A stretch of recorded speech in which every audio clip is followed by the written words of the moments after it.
আপনারা শুনছেন the dark horse's. গল্প রক্তিম চুম্বন। গল্পটি লিখেছেন লেখিকা সুষমা মণ্ডল।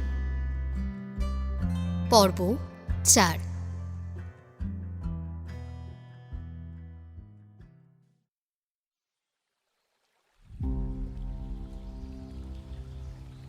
গত 48 ঘন্টায় বিদ্যুৎ খুব বেশি হলে ঘুমিয়েছে 3 থেকে 4 ঘন্টা মতো। এত পরিশ্রম করেও ওর ঘুম পাচ্ছে না, তবে ক্লান্ত লাগছে। একটা অদ্ভুত মানসিক ক্লান্তি ওকে অবসন্ন করে তুলছে। বিদ্যুৎ গঙ্গার ধারে সেই জায়গায় যায় যেখানে নূপুরের অস্থি পুঁতে দেওয়া হয়েছে। ও বেঞ্চে বসে চুপচাপ আকাশের দিকে তাকিয়ে রয়েছে। আজকের দিনে অনেক কিছুই অপেক্ষা করছে। আজ অনেক কিছুর উপর থেকে পর্দা ফাঁস হবে। 4টে মেয়ের জীবন নির্ভর করছে ওর উপর। সামান্য ভুলচুক করার অবকাশটুকু ওর নেই। অন্ধকার শেষে যখন আলো রেখা ফুটে ওঠে, তখন বিদ্যুৎ এখান থেকে যাবে বলে পাটা বাড়ায়। তবে ঠিক সেই মুহূর্তেই নূপুরের মা অতসীর কল ঢোকে ওর ফোনে, আর ও ওখানেই দাঁড়িয়ে পড়ে। এই সময় তো কখনো অতসী ফোন করে না, তাহলে এখন কেন করলো? ওরা কি কোনো সমস্যায় পড়েছে নাকি অন্য কিছু? বিদ্যুতের পকেটে সোনার চাকতিটা আছে।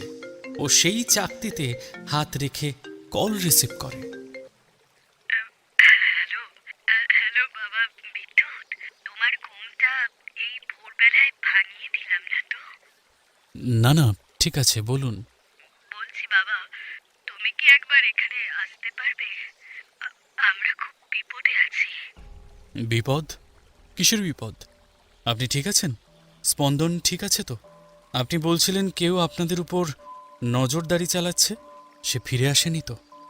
না না বাবা, সেরকম কিছু নয়। আসলে হ্যাঁ বলুন। আসলে আমার বাড়ি থেকে একটা জিনিস চুরি গেছে। কিছুতেই খুঁজে পাচ্ছি না। খুব দরকারি জিনিস। তুমি ছাড়া কারোর উপর বিশ্বাস করতে পারছি না। তুমি যদি একবার আসতে। কোন জিনিস চুরি গিয়েছে? না মানে বলুন, কোন জিনিস চুরি গিয়েছে? তুমি আগে এখানে এসো বাবা। তুমি না আসলে আমি বলতে পারবো না। মাসিমা, আজ আমি একটা ভীষণ গুরুত্বপূর্ণ কাজে আছি, তাই আপনি যদি না বলেন যে আপনার বিপদটা কি হয়েছে, কি চুরি গিয়েছে, তাহলে আমি এক্ষুনি কিছু করতে পারবো না। আমার পক্ষে এখনই যাওয়া সম্ভব নয়। হ্যাঁ বাবা, তুমি ঠিকই বলেছ। তোমার পক্ষে আর এখন এখানে আসা কি করে সম্ভব হবে? আমার মেয়ে যতদিন ছিল ততদিন কতবার তুমি আমাদের বাড়ি আসতে। আর আর এখন এখানে তুমি আসবে কেন? মাসিমা, আমি যে আমার প্রফেশনের প্রতি কতখানি ডেডিকেটেড সেটা নিশ্চয়ই আপনাকে নতুন করে আর বোঝাতে হবে না। আর আমার কাজের আগে যে নূপুর ছিল না সেটাও নিজেও জানতো। আমরা একে অপরকে শ্রদ্ধা করতাম, সঙ্গে কাজটাও করতাম। ছাড়ুন, আমার মনে হচ্ছে আপনার কোনো প্রয়োজনীয় কথা নেই। আমার কাজটা মিটে গেলে আমি আপনাদের ওখানে যাচ্ছি। আমার আমার বাড়ি থেকে সোনা চুরি হয়ে গেছে বিদ্যুৎ। ওই সোনাটা আমি আমার ছেলের চিকিৎসার জন্য রেখেছিলাম। ওটা না পেলে। বিদ্যুৎ বিরক্ত হয়ে ফোনটা কেটে দিচ্ছিল। কিন্তু সোনার কথা শুনে ও থমকে যায়। সোনা? কোন সোনা? একটা সোনা বাবা। না মানে নূপুর অনেক কষ্ট করে টাকা জমিয়ে সোনাটা তৈরি করে রেখেছিল। ওটা কোথাও খুঁজে পাচ্ছি না। শোকের বাড়ি এত লোক ছিল, কে কখন হাতে করে নিয়ে চলে গেছে। তুমি যদি আসো খুব ভালো হতো বাবা। আমি বিধবা মানুষ, আমার ছেলেটা পঙ্গু। আমি কি করবো সত্যি বুঝতে পারছি না। তুমি যদি একটু আসতে। ঠিক আছে, আপনি চিন্তা করবেন না, আমি আধ ঘন্টার মধ্যে ওখানে পৌঁছে যাচ্ছি। সত্যি বলছো বাবা? তুমি সত্যি আসবে? হ্যাঁ, আমি আধ ঘন্টার মধ্যে পৌঁছে যাচ্ছি। আর কিছু না বলে বিদ্যুৎ ফোনটা কেটে দিয়ে গঙ্গার দিকে তাকায়। নূপুর, আমার মন বলছে মাসিমা এই শোনার কথাই বলছেন। আমার পুলিশ সত্তা বলছে তুমি অনেক কিছু জানো, তুমি অনেক কিছুর সঙ্গে জড়িত, কিন্তু আমার মন কিছুতেই সেটা মানতে চাইছে না। তোমাকে ভালোবেসেছি আমি, দীর্ঘ 1 যুগ ধরে ভালোবেসেছি। আমি যেন তোমাকে সহজ সরল লোকের উপকার করতে চাওয়া নূপুর হিসেবে আজীবন মনের মধ্যে রেখে দিতে পারি। প্লিজ, আমার ভালোবাসার মর্যাদা রেখো তুমি, প্লিজ।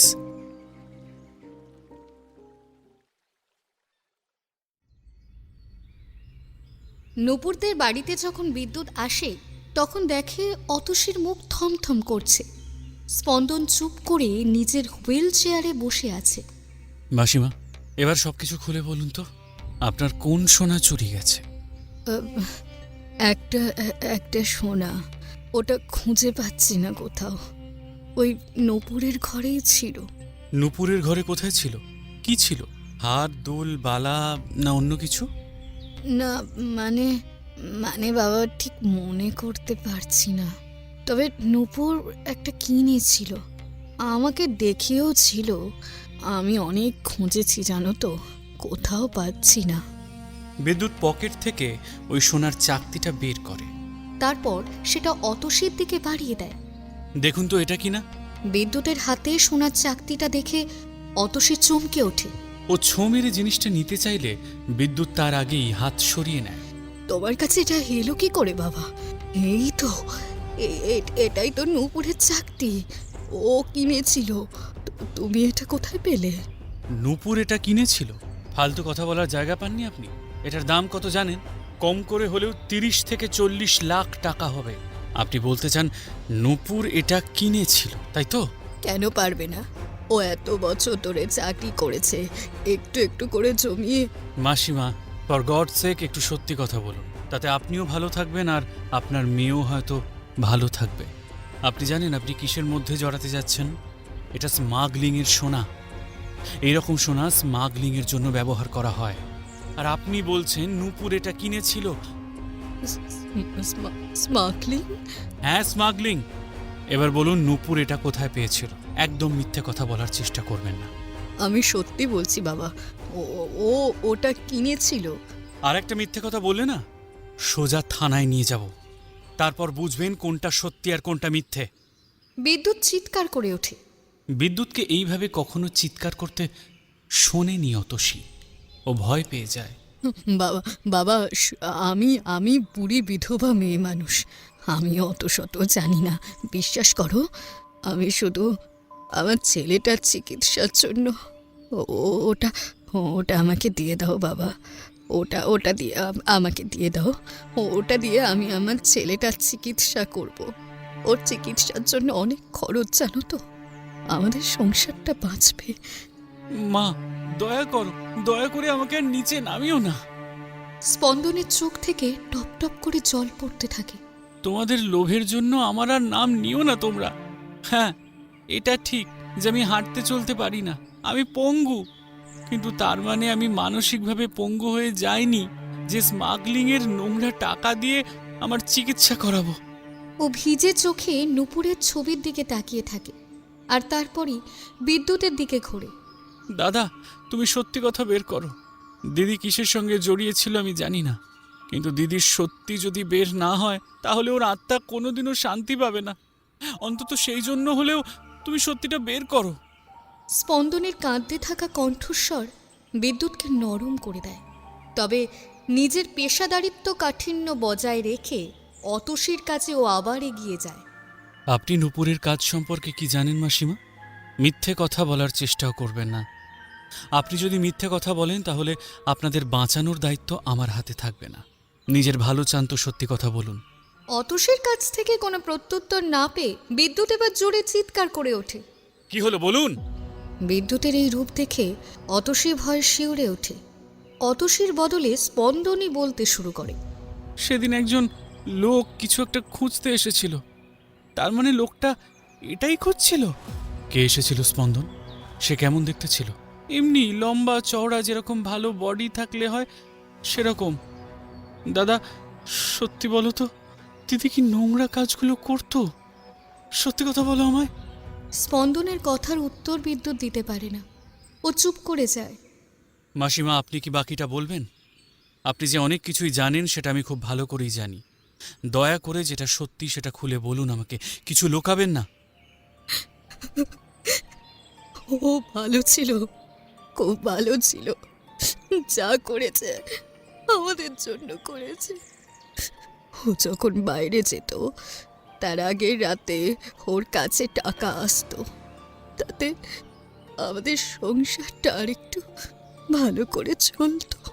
কোথা থেকে টাকা আসতো আপনি জানেন? না বাবা, আমি অত শত জানি না। তবে নূপুরের নামে মানি অর্ডার আসতো, প্যাকেটে করে, ওই খানিকটা খামের মতো দেখতে। কোন প্যাকেট? ওটা আছে আপনার কাছে? না, নূপুর পুড়িয়ে দিতে বলতো, তাই। তবুও ভাবুন, অনেক সময় আমাদের অজান্তে অনেক কিছুই থেকে থাকে। হ্যাঁ হ্যাঁ, আছে, একটা একটা খাম আছে। ওইখানে আমি স্পন্দনের জন্য ওষুধ রাখি, একটা খাম। কিন্তু এখনো আছে কি না জানি না, আমাকে দেখতে হবে। স্পন্দন ওর হুইল চেয়ার চালিয়ে ওষুধের ব্যাগটা এনে দিল বিদ্যুৎকে। তার মধ্যে থেকে একটা পুরনো খাম বের করলো। তাতে শুধু নূপুরের নাম লেখা আছে, আর কিচ্ছু না। ও যে কোনো তথ্যের জন্য চারিদিকে দেখতে থাকে, কিন্তু আলাদা করে এই খামেতে কিচ্ছু নেই। শুধু একটা জিনিস দেখেও থমকে যায়। খামের ভিতরের দিকে কিছু একটা লেখা আছে। ও সন্তর্পণে খামটা খুললে দেখে ভিতরের দিকে একটা শ্লোকের অর্ধেক অংশ লেখা আছে। এখান থেকে আর কিছু পাওয়া যাবে না জেনে ও আর এক মুহূর্ত অপেক্ষা না করে ওই কাগজটা নিয়ে এখান থেকে বেরিয়ে যায়। বিদ্যুতের যাওয়ার পর স্পন্দন আর এই ঘরে থাকতে পারে না। সমস্ত পৃথিবীর উপর ওর ভীষণ ঘৃণা হয়। ও এখান থেকে চলে গেলে অতসী মেয়ের ছবি ধরে কান্নায় ভেঙে পড়ে।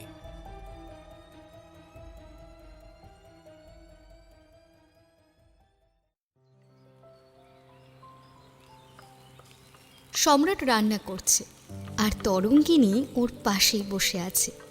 গত রাতে তরঙ্গিনীর সঙ্গে যা হয়েছে তাতেও ভীষণ ভয় পেয়ে আছে। তা সত্ত্বেও সম্রাট যখন ওর কাছে থাকে তখন ওর মনে হয় কেউ ওর কোনো ক্ষতি করতে পারবে না, সব ঠিক হয়ে যাবে। সম্রাটের মনও ভীষণ ভারী হয়ে রয়েছে। আজ তরঙ্গিনীকে ওর বাড়িতে ফিরিয়ে দিতে হবে। ও চাইলে তরঙ্গিনীকে নিজের কাছে আটকে রাখতে পারে, কিন্তু সেটা যে তরঙ্গিনীর জন্য সুখকর হবে না তা ভালো করেই জানে। তাই কষ্ট হলেও ওকে এই সিদ্ধান্তটা নিতেই হয়েছে। এই সিদ্ধান্তটার জন্য যে ওকে কঠিন মূল্য চোকাতে হবে সেটাও জানে।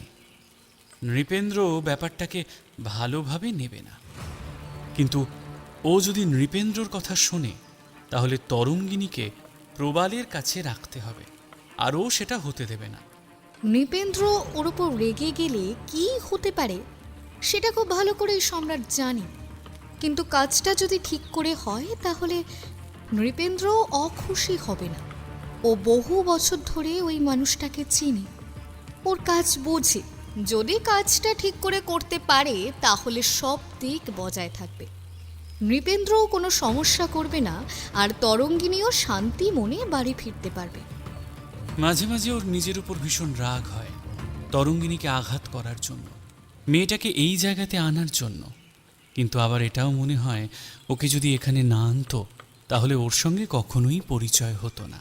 ওর জীবনে ভালোবাসার অংশটা চিরকাল হয়তো শূন্যই থেকে যেত। তুমি রান্নাও করতে পারো সম্রাট? তরঙ্গিনীর কথা শুনে সম্রাটের ঠোঁটের কোণে হাসির রেখা ফুটে ওঠে। হাসি মুখেই ও তাকায় তরঙ্গিনীর দিকে। তুমি কি ভেবেছিলে পারি না? না মানে সারাক্ষণ তো। কি গুন্ডামি করি তাই তো? হ্যাঁ তাই তো, সারাক্ষণ তো তুমি ওই সবই করো। বাট আই রিয়েলি ইমপ্রেস, তুমি রান্না করছো। কিন্তু আমি ভাবছিলাম খাওয়া যাবে তো? সম্রাট ভ্রু তুলে এবার তরঙ্গিনীর দিকে তাকায়। ওর চোখ দুটো হেসে ওঠে। সেটা যখন খাবে তখনই বোঝা যাবে। কিন্তু কথা হলো, রান্নাঘরে কোন জিনিসটাকে কি বলে তুমি সেটা জানো কি? এই শোনো, একদম অপমান করবে না। জানি না মানে? আমি সব জানি। আচ্ছা জানো? তারপর সম্রাট কালো জিরের দিকে আঙুল নির্দেশ করে। এটা কি বলো তো? এটা না মানে এটা তো একটা মশলা। হ্যাঁ মশলা তো আমিও জানি, কিন্তু নাম কি? আরে বাবা আমি জানি গো, পেটে আসছে মুখে আসছে না। ওই যে কি যেন একটা। হ্যাঁ সেটাই তো, দিদির আদরে বেড়ে ওঠা ছোট বোন। তুমি আর কি জানবে তাতে? আচ্ছা আমি না হয় দিদির আদরে বড় হয়েছি, কিন্তু তুমি তো লোকেদেরকে ভয় দেখাও। তুমি কেমন করে জানলে? কথাটার মধ্যে মিথ্যে কিছু নেই, তবুও সম্রাটের চোয়াল শক্ত হয়ে ওঠে। ও এক পলক তরঙ্গিনীর দিকে তাকিয়ে জোরে জোরে খুন্তি নাড়তে থাকে। এই কদিনে তরঙ্গিনী সম্রাটকে বুঝতে শুরু করেছে। ওর মনে সম্রাটের প্রতি বিশেষ অনুভূতি তৈরি হয়েছে।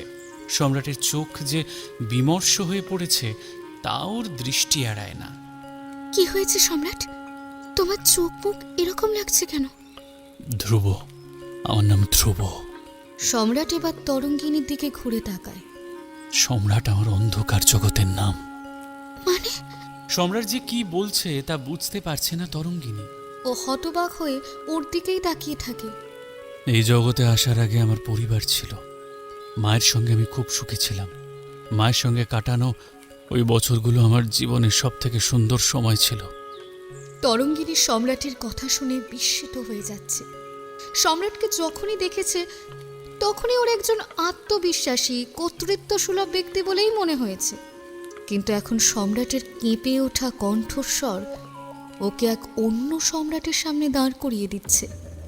কি হলো ধ্রুবর? ধ্রুব সম্রাট হলো কেন? ধ্রুবকে এই পৃথিবী নিষ্পাপ থাকতে দেয়নি, তাই তো তাকে অন্ধকার জগতে সম্রাট হতে হয়েছে। ধ্রুবর নিষ্পাপ মন, ছোট ছোট বিষয়ে খুশি থাকা, মানুষকে ভালোবাসা, কোনো কিছুই থাকতে দেওয়া হয় না। সেই মনটাকে পা দিয়ে থেঁতলে দেওয়া হয় যতক্ষণ না পর্যন্ত তা থ্যাতলাতে থ্যাতলাতে বিষাক্ত হয়ে উঠছে, ততক্ষণ ছাড়া হয় না তাকে। তোমার মা এখন কোথায় আছেন? কেড়ে নিয়েছে। রাক্ষসরা ধ্রুবর স্থিরতা, ধ্রুবর শান্তি চায় না, তাই আলোটাকেই ওর জীবন থেকে কেড়ে নিয়েছে। সম্রাটের বলা প্রত্যেকটা শব্দ ওর বুকে যেন তীরের মতো বাজছে।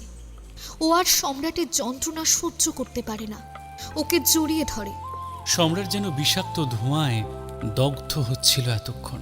তরঙ্গিনীর স্পর্শ ওর অশান্ত হৃদয় আস্তে আস্তে জড়িয়ে দিচ্ছে। সব ঠিক হয়ে যাবে ধ্রুব, সব ঠিক হয়ে যাবে। আন্টি যেখানেই থাকুন ভালো আছেন, উনি সব দেখছেন, উনি তোমাকে ভালোবাসেন। না, মা আর আমাকে দেখতে পাবে না। আমার হাত রক্তে লাল হয়ে গেছে।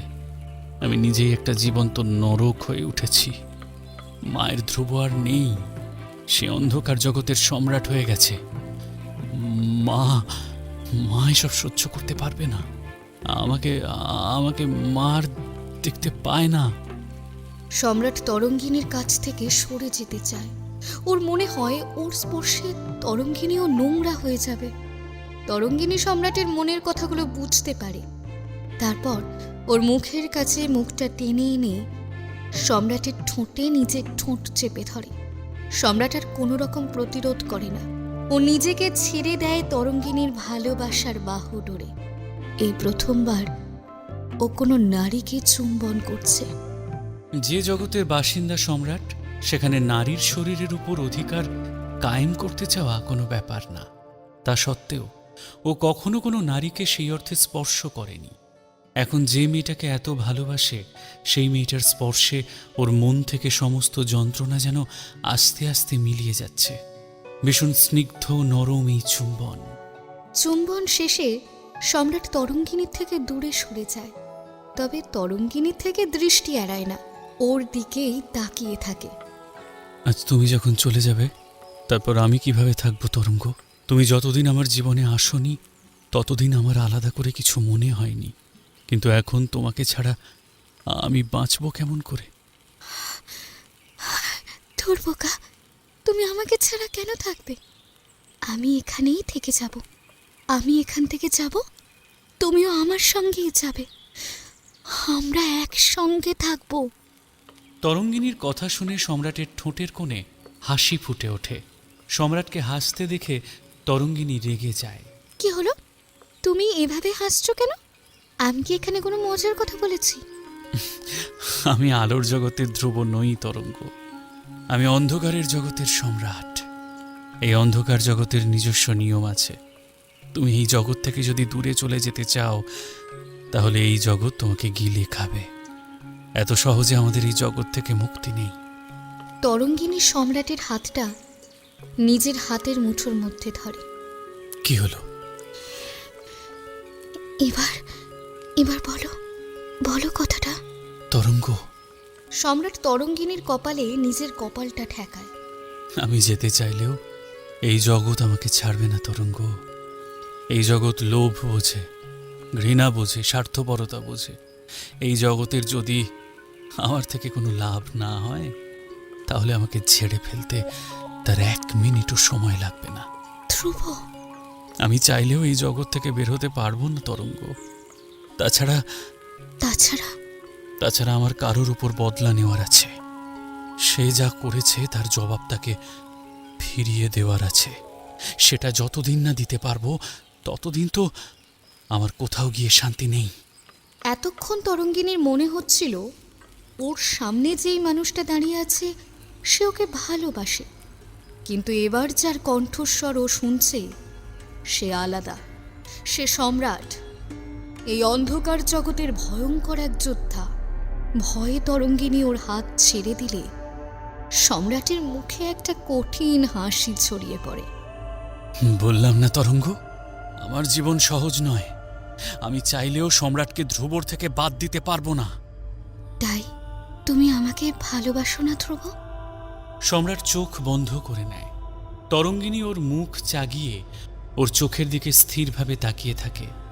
কি হলো বলো, চুপ করে থেকো না সম্রাট। আমার প্রশ্নের উত্তর দাও, বলো ভালোবাসো না আমায়? বাসি, নিজের থেকেও বেশি ভালোবাসি। সেই জন্যই তো তোমাকে দূরে সরিয়ে দিতে পারছি। যদি তোমাকে ভালো না বাসতাম তাহলে তোমাকে সরিয়ে দিতে পারতাম না।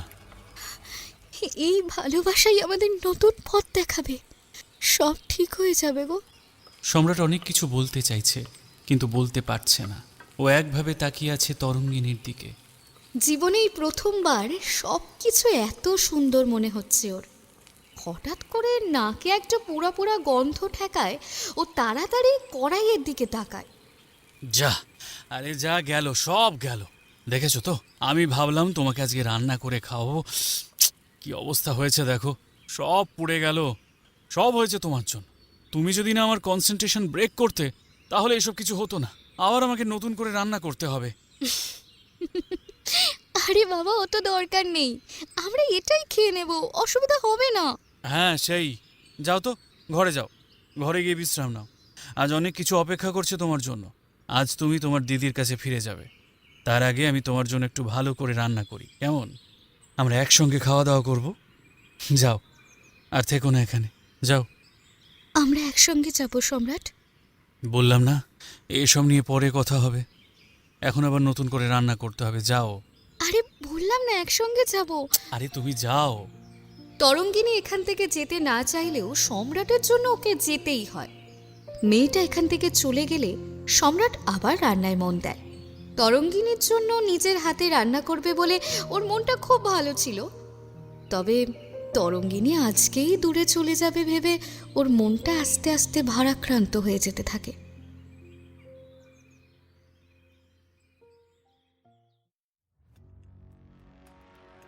গঙ্গার ধারে নির্দিষ্টভাবে যেখানে শেষবারের মতো তরঙ্গিনীর ফোনের টাওয়ার পাওয়া গিয়েছিল, সেটা ঋতব্রতর কাছ থেকে জেনেছে বিদ্যুৎ। সেই মতো ও সামনের দিকে এগিয়ে যেতে থাকে। ওর এতদিনকার পুলিশি অভিজ্ঞতা বলছে সম্রাট এই জায়গা থেকে খুব বেশি দূরে নেই, তবে নির্দিষ্ট কত দূরে আছে সেটা জানে না। এইসব বিষয়ে স্থানীয় লোকেরা সব থেকে ভালো সাহায্য করতে পারে, তবে তার জন্য মোটামুটি একটা নির্দিষ্ট জায়গা জানা চাই। ও যেভাবে খুঁজছে তা খড়ের গাদায় সূঁচ খোঁজার মতোই কঠিন। ওর হাতে একেবারেই সময় নেই। যা করার ওকে আজকের মধ্যেই করতে হবে, নইলে 4-4টে মেয়ের জীবন চোখের সামনেই নষ্ট হয়ে যাবে। সেটাও কখনোই হতে দিতে পারে না। তাই নূপুরদের বাড়ি থেকে বের হওয়ার পরেই ও সোজা বাইক নিয়ে গঙ্গার ধারে নির্দিষ্ট পথ ধরে চলতে শুরু করে। হাইওয়ে দিয়ে অনেকখানি চলে এসেছে বিদ্যুৎ। সময় এখন সকাল 8:30। বেশ খিদেও পাচ্ছে। সামনে একটা চায়ের দোকান দেখতে পেয়ে চা এবং বিস্কিট খাবে বলে বাইক দাঁড় করায়। বিদ্যুৎ দেখে চায়ের দোকানের মধ্যে কয়েকজন লোক কিছু একটা বিষয় নিয়ে বসে কথা বলছে। মনা, ওই যে নদীর ধারে যে বডিটা পাওয়া গেছে তার কি অবস্থা? ওই লোকটাকে কিভাবে মেরেছে শুনেছিস? যদি সাধারণ পরিবারের কোনো কথা হতো বা সমাজ রাজনীতির কোনো কথা হতো, তাহলে বিদ্যুতের মনোযোগ এত সহজে আকৃষ্ট হতো না। কিন্তু অপরাধ জগতের কথা বলায় ওর পুলিশি মন সচেতন হয়ে ওঠে। ও চায়ের দোকানের বাঁশের লম্বা করে পাতা মাচাটায় বসে লোকগুলোর কথা গভীর মনোযোগ দিয়ে শুনতে থাকে। শুনেছি মানে কি বলছো খুড়ো? আমি তো নিজের চোখে দেখে এসেছি। দেখে এসেছিস? কি দেখেছিস একটু বল না বাপ, শুনি। জানিস আমিও ভাবলুম যাব, কিন্তু প্রেশারটা এত বেড়েছে না, এই সব দেখলে যদি আরো বেড়ে যায়। এই জন্য তো আমার গিন্নি আমাকে যেতে দিলুনি। খুব ভালো করেছো খুড়ো, খুব ভালো করেছো। ওইসব দৃশ্য দেখতে আছে নাকি? আমি যদি আগে জানতুম তাহলে আমি যেতুম নাকি? তাই কি দেখলি রে ওখানে? খুব খারাপ করে মেরেছে নাকি? শুনেছি নাকি অনেকগুলো গুলি করেছে। খুব খারাপ মানে? চোখে দেখা যায় না। কতগুলো গুলি মেরেছে জানো? পুরো শরীর ঝাঁঝরা হয়ে গেছে। আরে ওই যে পাড়ার কার্তিক আছে না, ওই কার্তিক তো একটু সকালবেলায় যায় আর কি। ওদের তো পায়খানা বাথরুম হয়নি, তা সে যাওয়ার সময় দেখে ওই রকম দৃশ্য। শরীরটা পুরো ফুটো করে দিয়েছে গো। এই রকম মৃত্যু ভাবা যায় না। হ্যাঁ যে আমিও তো তাই ভাবছি। আমি তো কালকেই আবার ওই রাস্তা দিয়ে আসছিলুম। কি কাণ্ড ভাবো! আমার গিন্নি শুনেই বলে দিয়েছে রাত বিরেতে কোথাও যেতে হবে না। সব কিছুতে এত বাহাদুরি কিসের? হ্যাঁ, আমি মাঝে মাঝে তোর খুঁড়ির ওপর রেগে যাই, বুঝলি? তবে সে খুব ভুল বলে না। না হলে ভাব ওই রকম করে মারা যায়। পুলিশও চলে আসবে বল। আসবে কি খুড়ো? এই তো পুলিশ এসে গিয়েছে। আমি এখানে যখন আসছিলাম তখনই তো দেখি পুলিশ এসে গেছে। বিদ্যুৎ জানে না যে কার সম্পর্কে কথা হচ্ছে। ও এটাও জানে না যে এর সঙ্গে সম্রাট আদৌ যুক্ত আছে কিনা। তবে ওর ষষ্ঠ ইন্দ্রিয় বলছে যে এর সঙ্গে সম্রাটের যোগ থাকলেও থাকতে পারে। তাই ও আর এতটুকুও দেরি না করে বেরিয়ে পড়ে ওই জায়গাটার উদ্দেশ্যে। বিদ্যুৎ খাবারের জন্য চা বিস্কুট অর্ডার দিয়েছিল। চা হয়েও এসেছিল। এরকম সময় হঠাৎ করেই বিদ্যুৎ চলে যাওয়ায় চা বিক্রেতা ওর উদ্দেশ্যে হাঁকতে থাকে। বাবু, আরে ও বাবু, তোমার চা যে হয়ে গেছে গো বাবু। কিন্তু বিদ্যুৎ আর কোনো কথাতেই গুরুত্ব দেয় না।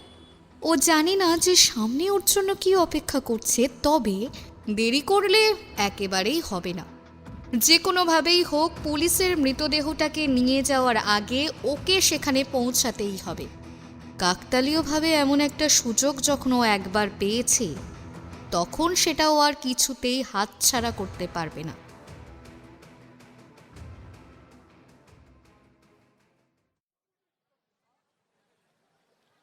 পুলিশ জায়গাটাকে ঘিরে রেখেছে। চারিদিকে লোক গিজগিজ করছে। তার মধ্যে দিয়ে বিদ্যুৎ এগিয়ে চলে পুলিশ অফিসারদের দিকে। তবে আশেপাশে সম্রাট কিংবা সম্রাটের লোক থাকতে পারে জেনে ও নিজের পরিচয় কোনোভাবে প্রকাশ না করে সাধারণ মানুষের সঙ্গে মিশে থাকে। এখানে পৌঁছতে যদি আর 5 মিনিট দেরি করত, তাহলে হয়তো পুলিশ দেহটা নিয়ে চলে যেত। সাধারণ মানুষের মধ্যে থাকায় ও খুব ভালো করে মৃতদেহটাকে দেখতে পায় না। তবে যেটুকু দেখে তাতে বোঝে এই লোকটাকে যে মেরেছে সে একে কতখানি ঘৃণা করত। ওই মৃতদেহের শরীরে শুধু গুলির দাগ নেই, একই সঙ্গে আঘাতের ছাপও স্পষ্ট বোঝা যাচ্ছে। যখন দেহটা গাড়িতে তুলে নেয় তখন বিদ্যুৎ পুলিশের গাড়ির একদম কাছে চলে আসে। শরীরে থাকা একাধিক গুলির দাগ দেখে বোঝে এই লোকটাকে অত্যন্ত কাছ থেকে গুলি করা হয়েছে। তার মানে অতখানি মারধর করার পর মৃত্যু পুরোপুরি নিশ্চিত করতেই গুলিগুলো করা হয়েছিল। বিদ্যুতের অবচেতন মনে খেলে যায় স্রোতস্বিনীর বাড়িতে ভোরের বেলা শোনা কথাগুলো।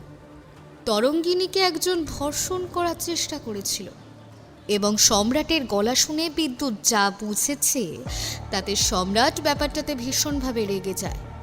তাহলে এই ঘটনাটা সম্রাটই করেনি তো?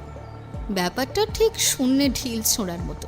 একেবারে নিশ্চিত হয়ে বলাও যায় না, আবার এটা যে একেবারে হয়নি তাও বলা চলে না। পুলিশ এখান থেকে চলে গেলে বিদ্যুৎ কিছুক্ষণ দাঁড়িয়ে দাঁড়িয়ে স্থানীয় লোকেদের কথা শুনতে থাকে। তবে এখানে আর নতুন কিছু পাবে না জেনে ও আবার বাইক নিয়ে এগিয়ে যেতে থাকে। বিদ্যুতের হাতে এখন এমন কোনো রকম প্রমাণ নেই যাতে মনে হয় এই খুনটা সম্রাটই করেছে। কিন্তু একবার যখন বিদ্যুতের ষষ্ঠ ইন্দ্রিয় সচেতন হয়ে উঠেছে, তখন ও এর খোঁজ করে তবেই ছাড়বে। ও শুনেছে তরঙ্গিনীর জ্বর হয়েছিল। জ্বর যদি হয়ে থাকে তাহলে হয়তো ডাক্তারকেও দেখিয়েছে। যদি ডাক্তার ওদের পরিচিত ডাক্তার হয় তাহলে অন্য কথা, কিন্তু যদি আশেপাশের কোনো ডাক্তার হয় তাহলে বিদ্যুতের সুবিধা হলেও হতে পারে। ভাবনাটা ভাবা মাত্রই ও ডাক্তারের খোঁজ করতে থাকে। প্রথমেই চেম্বারে এসে বিদ্যুৎ দেখে একজন রোগীকে একজন ডাক্তার দেখছে।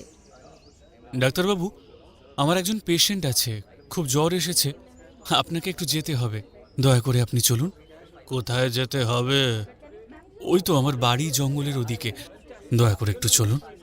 না না বাপু, এখন জঙ্গলের ওদিকে যেতে পারবো না আমি। তাছাড়া এরকম হুট করে বললেই হুট করে যাওয়া যায় না। তুমি এসো বাপু।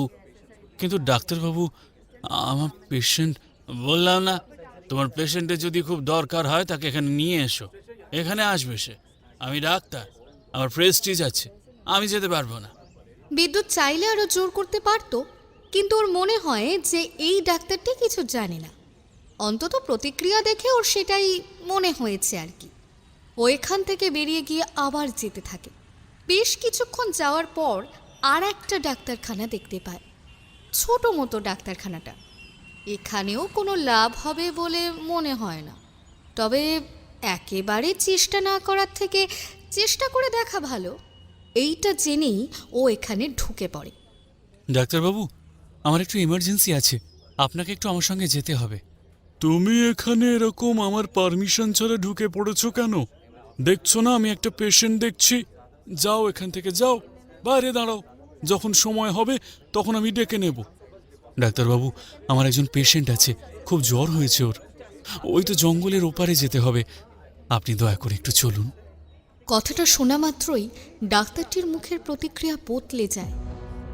এই বদলে যাওয়া দৃষ্টি বিদ্যুতের নজর এড়ায় না। ও বুঝতে পারে ও ঠিক যার খোঁজ করছিল সেই ডাক্তার ওর সামনেই আছে। এই ডাক্তারকে খুঁজে পেয়েছে মানে এবার ও সম্রাটের ঠিকানাতেও পৌঁছতে পারবে। ডাক্তার যতীন যে রোগীর চিকিৎসা করছিল সেই রোগীকে কোনো রকমে দেখে দুটো ওষুধ লিখে দেয়। তবে প্রেসক্রিপশন লেখার সময় যে ওর হাত কাঁপছিল সেটা অভিজ্ঞ বিদ্যুৎ খুব ভালোভাবেই বুঝতে পারে। তাপস, তোমাকে এই ওষুধটা দিচ্ছি, তুমি খেয়ে নিও, সেরে যাবে, কেমন? আচ্ছা ঠিক আছে ডাক্তারবাবু, কত টাকা দেব? দাও, 400 টাকা দাও। তাপস চলে গেল।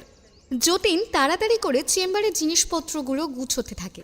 বিদ্যুৎ কিছু বলছে না, তবে ওর চোখ দুটো যে হাসছে সেটা বোঝা যাচ্ছে। আমার শরীরটা না ঠিক ভালো লাগছে না, আমাকে যেতে হবে। তুমি না, মানে আপনি অন্য কোথাও চলে যান। কিন্তু অন্য কোথাও গেলে যে সম্রাটের খোঁজ পাবো না ডাক্তারবাবু, তার জন্য যে আমার আপনাকেই লাগবে। যতীন এমনিতেই ভয় কাঁপছিল, এবার ওই নামটা শোনা মাত্রই ও কেঁদে ফেলে, বিদ্যুতের পায়ে পড়ে যায়। আমি আমি কিছু জানি না, বিশ্বাস করুন, আমি কিছু জানি না, আমি কিছু করিনি, আমি আমি কিচ্ছু জানি না। এতবার করে বলতে হবে না ডাক্তারবাবু, আপনি কতটা জানেন, কি জানেন সেটা আমি বুঝতে পারছি। এবার আপনি যতটা জানেন সেটাও যে আমাকেও জানতে হবে। আমি আমি জানি না, আমি কিচ্ছুই জানি না। আর আপনি আপনি কে? আপনি এখানে কেন আমাকে বিরক্ত করছেন? আমি কিন্তু পুলিশ ডাকবো। আপনি আপনি আমাকে এইভাবে হ্যারাস করতে পারেন না।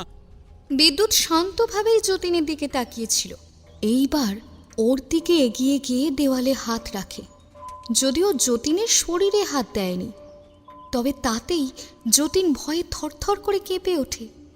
সে আপনি চাইলে যাকে ইচ্ছা ডাকতেই পারেন, কিন্তু আমার যে সম্রাটের ঠিকানা লাগবে, অ্যান্ড রাইট নাও। অনেকগুলো মেয়ের জীবন জড়িয়ে আছে। আপনি যদি সম্রাটের ঠিকানা না জানান তাহলে মেয়েগুলোর জীবন সমস্যায় পড়ে যাবে, আর আমি তো কারোর জীবন জেনে শুনে বিপদে ফেলতে পারবো না। সম্রাট যদি শোনে যে ওর কথা আমি বলে দিয়েছি, তাহলে ও ও আমাকে মেরে ফেলবে। আমার বউ আছে, দুটো বাচ্চা আছে। বিদ্যুৎ ঝুঁকে এবার যতীনের চোখে চোখ রাখে। রাগে ওর চোখ দুটো জ্বলছে। ওই মেয়েগুলোরও পরিবার আছে। যে মেয়েটার চিকিৎসা করতে গিয়েছিলেন সেই মেয়েটা কিডন্যাপড। ওরও পরিবার আছে। বিদ্যুৎ আবার সোজা হয়ে বসে। এইবার নিজের কণ্ঠস্বরটা স্বাভাবিক করার চেষ্টা করে। ডাক্তারবাবু, আপনার বিরুদ্ধে আমার কোনো আপত্তি নেই, বাট আই মাস্ট সে, আপনি যদি সাহায্য করেন তবে আপনার কিছু হবে না, কিন্তু যদি আপনি সাহায্য না করেন তাহলে কি হবে সেটা আমি এখনই বলতে পারছি না। চিন্তা করবেন না, আমি আছি। আমি আপনাকে কথা দিচ্ছি, আমি থাকতে সম্রাট আপনার গায়ে আঙুলও ঠেকাতে পারবে না। ইনফ্যাক্ট আপনাকে এসবের মাঝে থাকতেও হবে না। আপনি শুধু আমাকে দূর থেকে জায়গাটা দেখিয়ে দেবেন, বাকিটা আমি সামলে নেব। কিন্তু কিন্তু ও জানতে পারলে আমাকে শেষ করে দেবে।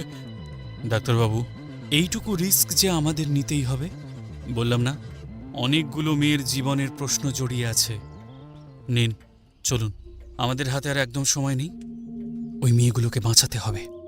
যতীনের হাতে আর অন্য কোনো উপায় না থাকায় ও বাধ্য হয়েই বিদ্যুতের বাইকে বসে। তবে ও যে কতটা ভয় পেয়ে রয়েছে সেটা ওর কাঁচুমাচু মুখ দেখে ভালোই বোঝা যাচ্ছে। বিদ্যুৎ যেমন কথা দিয়েছে সেই মতো যতীন সম্রাটের ডেরা দূর থেকে দেখিয়ে দেয়। ডেরার সন্ধান পেয়ে গেলে বিদ্যুৎ যতীনকে নিয়ে এখান থেকে চলে যায়। যতীনকে ওর বাড়িতে পৌঁছে দিয়ে নিজেও বাড়ির পথ ধরে। বিদ্যুৎ চাইলে এখনই সম্রাটকে আক্রমণ করতে পারত আর তরঙ্গিনীকেও ওখান থেকে নিয়ে আসতে পারত, কিন্তু সেটা করলে সম্রাট সচেতন হয়ে উঠবে। তাছাড়া এটা করলে বাকি যে 3টে মেয়ে আছে তাদের জীবন কখনোই ও বাঁচাতে পারবে না। ও তো শুধুমাত্র তরঙ্গিনীকে বাঁচাতে চায় না, ও একই সঙ্গে সবকটা মেয়ের জীবন বাঁচাতে চায়।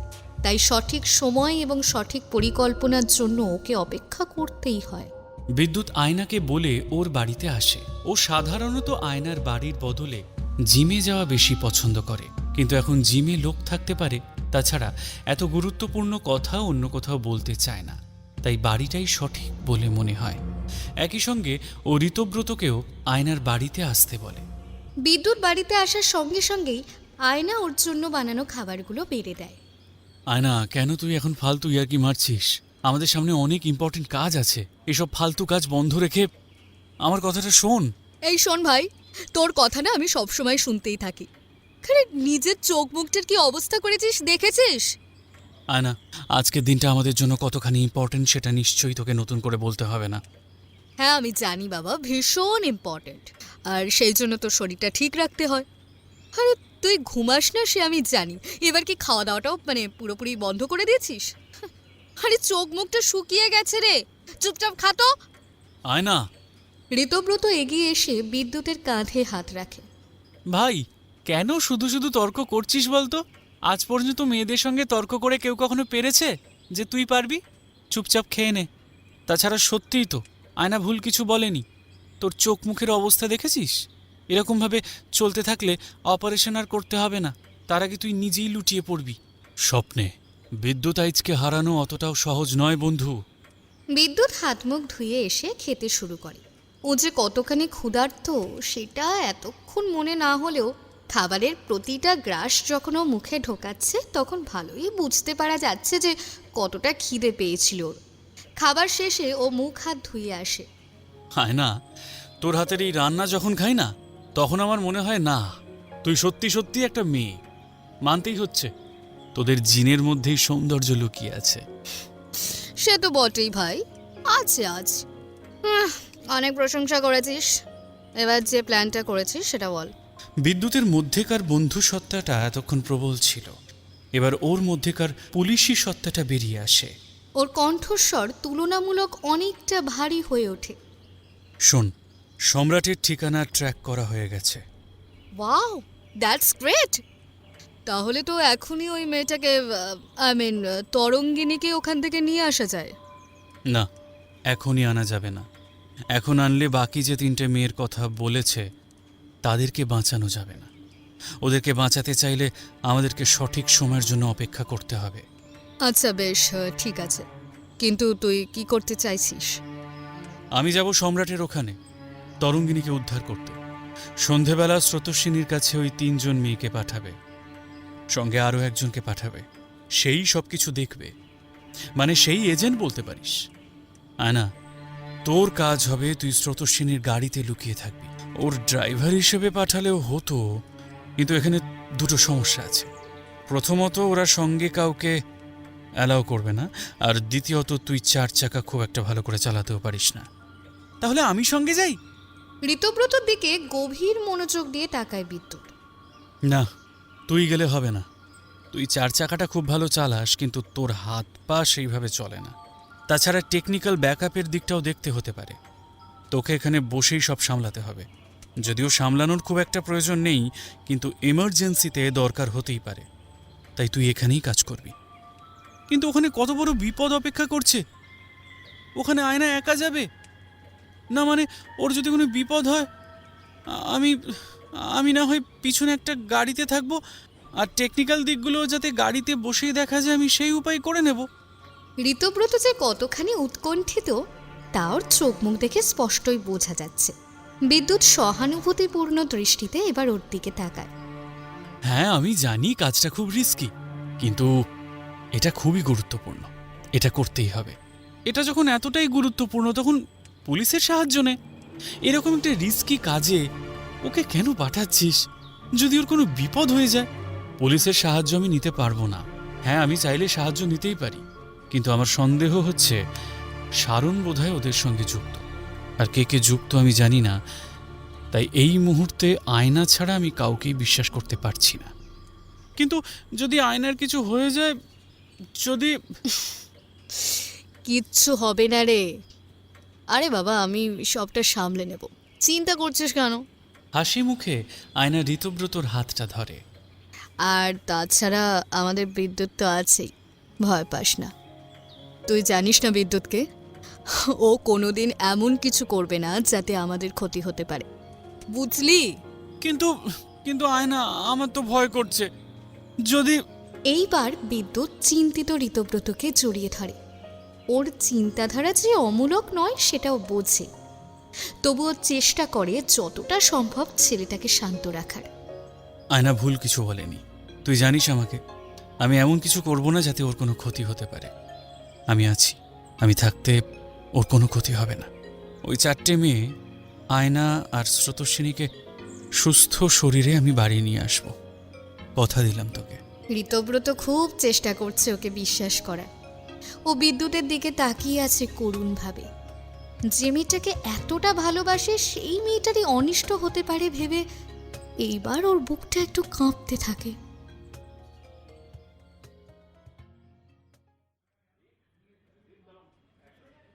যত সময় যাচ্ছে ততই অধৈর্য হয়ে উঠছে স্রোতস্বিনী। কি করবে ও কিছুই বুঝতে পারছে না। অফিসের কোনো কাজে মন দিতে পারছে না। ও ভেবেছিল বিদ্যুৎ হয়তো অফিসেই আসবে, কিন্তু বিদ্যুৎ আসে না। এমনকি ওর ফোন পর্যন্ত আসে না। কিছু বুঝতে না পেরে স্রোতস্বিনী শেষ পর্যন্ত বিদ্যুৎকে ফোন করে। বিদ্যুতের দেওয়া মোবাইল ব্যবহার করে স্রোতস্বিনী। কয়েকবার রিং হওয়ার পর লাইন কেটে গেলে স্রোতস্বিনী আবারও ফোন করে। পরপর কয়েকবার রিং হওয়ার পরও বিদ্যুৎ কল না তুললে ওর আর ধৈর্য থাকে না। বারবার ও মুঠোর মধ্যে চুলগুলো ধরে পিছন দিকে টানতে থাকে, কিন্তু কিছুতেই নিজের অস্থির স্নায়ু নিয়ন্ত্রণ করতে পারছে না। হঠাৎ মোবাইলটা রিং হলে ও তাড়াতাড়ি করে কল রিসিভ করে। ওর কণ্ঠস্বর ভীষণ রকম উত্তেজিত হয়ে রয়েছে। কি পেয়েছেনটা কি আপনি? কল রিসিভ করছেন না কেন? জানেন আমার কতটা চিন্তা হয়? জোরে শ্বাস নিন, জোরে জোরে। হ্যাঁ, তাহলে উত্তেজনাটা অনেকখানি কম থাকবে। স্রোতস্বিনী, আপনাকে এখন শান্ত থাকতে হবে। এইভাবে এতখানি হাইপার হলে আপনার চলবে না। ও যে কতখানি অস্থির হয়ে উঠেছিল সেটা বিদ্যুতের কথা শুনে বুঝতে পারে। সেই কারণে ও একটু লজ্জিত হয়ে পড়ে। বলে, sorry, I am so sorry for my behaviour.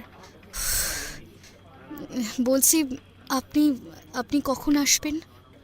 এখনো এসে পৌঁছননি কেন? এদিকে তো সন্ধ্যা হতে যায়।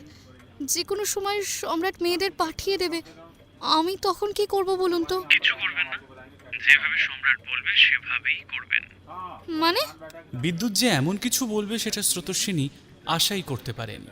কি কি সব বলছেন আপনি? সম্রাট যেভাবে বলবে আমি সেইভাবে করব। হ্যাঁ, ঠিক যেমন ভাবে বলবে সেই রকমই করবেন। কোনো কিছু নিজে থেকে করার কথা ভাববেন না। কিন্তু কিন্তু সম্রাট, আরে বাবা, ও তো মেয়েগুলোকে পাচার করে দেবে। আমার বোন তরঙ্গ ওর কাছে আছে। আমি আপনার কোনো কথা বুঝতে পারছি না। যদি সম্রাটের কথা মেনে চলি তাহলে এত কিছুর মানে কি? আমি যখন বলেছি সবকিছু ঠিক হবে, তখন সবকিছু ঠিক হয়ে যাবে। আপনি ভরসা রাখুন আর নিজের প্রতি সাহস রাখুন। ভয় পাবেন না। আপনি আমাকে দেখতে না পেলেও আমি আপনার আশেপাশেই আছি। কিন্তু আপনি কি করবেন কিছুই তো বলছেন না। আমি আমি কি করব কিছুই বুঝতে পারছি না। বললাম না, সব ঠিক হয়ে যাবে, চিন্তা করবেন না। সময় হয়ে এসেছে, আপনি তৈরি হন। কিন্তু বিদ্যুৎ বাবু।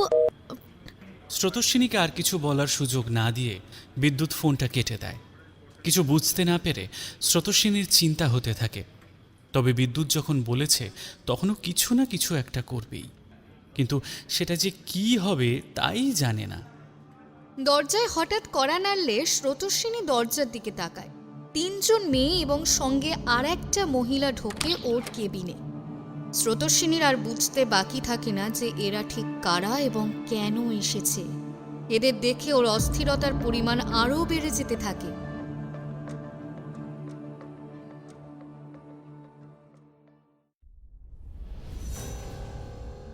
জঙ্গলের মধ্যে ঢুকে পড়েছে বিদ্যুৎ। এখনো পর্যন্ত জঙ্গলের মধ্যে 3 জনকে দেখতে পেয়েছেও। এরা কেউই যে সাধারণ মানুষ না সেটাও বোঝে। প্রথম 2 জনকে ধরাশায়ী করে বিদ্যুৎ সন্তর্পণে পৌঁছে যায় 3য় জনের কাছে। তবে 3য় জন বুঝতে পেরে গুলি চালায়। আত্মরক্ষার জন্য বিদ্যুৎও গুলি চালায়। বিদ্যুৎ এনকাউন্টার স্পেশালিস্ট। ওর করা গুলি সোজাসুজি ওই লোকটার বুকে লাগে। সম্রাট এতক্ষণ ফোনে কথা বলছিল। গোলাগুলির শব্দ শুনে ও সচেতন হয়ে যায়। 3য় জন ওর থেকে খুব বেশি দূরে ছিল না, তাই তাকে পড়ে যেতে দেখে সম্রাট ফোন রেখে তাড়াতাড়ি তরঙ্গিনীর কাছে ছুটে যায়। রান্না করার জন্য যে টেবিলটা আছে সেটার উপর থেকে সব কিছু ফেলে দিয়ে তার নিচে তরঙ্গিনীকে বসিয়ে দেয়। তরঙ্গ, তুমি এখানেই থাকো, এখান থেকে কোথাও বেরোবে না তুমি। সম্রাটের কণ্ঠস্বরে থাকা এই উদ্বেগ কখনোই শোনেনি তরঙ্গিনী। সম্রাটকে বিচলিত হতে দেখেও নিজেও বিচলিত হয়ে পড়ে। কি হয়েছে ধ্রুব? কিছু না, কিন্তু তুমি এখান থেকে কোথাও যাবে না। যাই হোক না কেন তুমি এই ঘরেতেই থাকবে। কিন্তু ধ্রুব, তোমাকে এত টেন্স লাগছে কেন? কি হয়েছে? কিচ্ছু না, তোমাকে যেটা বললাম তুমি শোনো। আর হ্যাঁ, তোমাকে যদি কেউ নিয়ে যেতে চায় তাহলে তার সঙ্গে চলে যাবে, কোনো রকম বাধা দেবে না। ওর নাম বিদ্যুৎ, পুলিশ অফিসার। ও ভালো, ও তোমাকে তোমার দিদির কাছে পৌঁছে দেবে। কে আসবে? কাকে নিয়ে যেতে আসবে? কি সব বলছো তুমি? আমি তোমার কোনো কথাই বুঝতে পারছি না। বুঝতে হবে না, শুধু তোমাকে যেটা বললাম সেটা মাথায় রাখো। আর আর সম্রাট তরঙ্গিনীর দিকে এক পলক তাকায়। ওর চোখে মুখে স্পষ্ট যন্ত্রণা লেগে আছে। I love you, please. হঠাৎ করেই একটা গম্ভীর পুরুষালী কণ্ঠস্বর শুনে হতবাক হয়ে যায় তরঙ্গিনী। ও দেখে বাইরে একজন লোক দাঁড়িয়ে আছে, তার হাতে বন্দুক। বন্দুকটা তাক করা সম্রাটের দিকে। সম্রাট তৈরি ছিলই। ও লাইটে গুলি মারলে জায়গাটা অন্ধকার হয়ে যায়, আর সেই সুযোগে ও এখান থেকে পালিয়ে যায়। এক মুহূর্তের জন্য চোখের সামনে সব অন্ধকার হয়ে যায়, তবে তা এক মুহূর্তের জন্যই। সঙ্গে সঙ্গে বিদ্যুৎ সম্রাটের পিছু নেয়।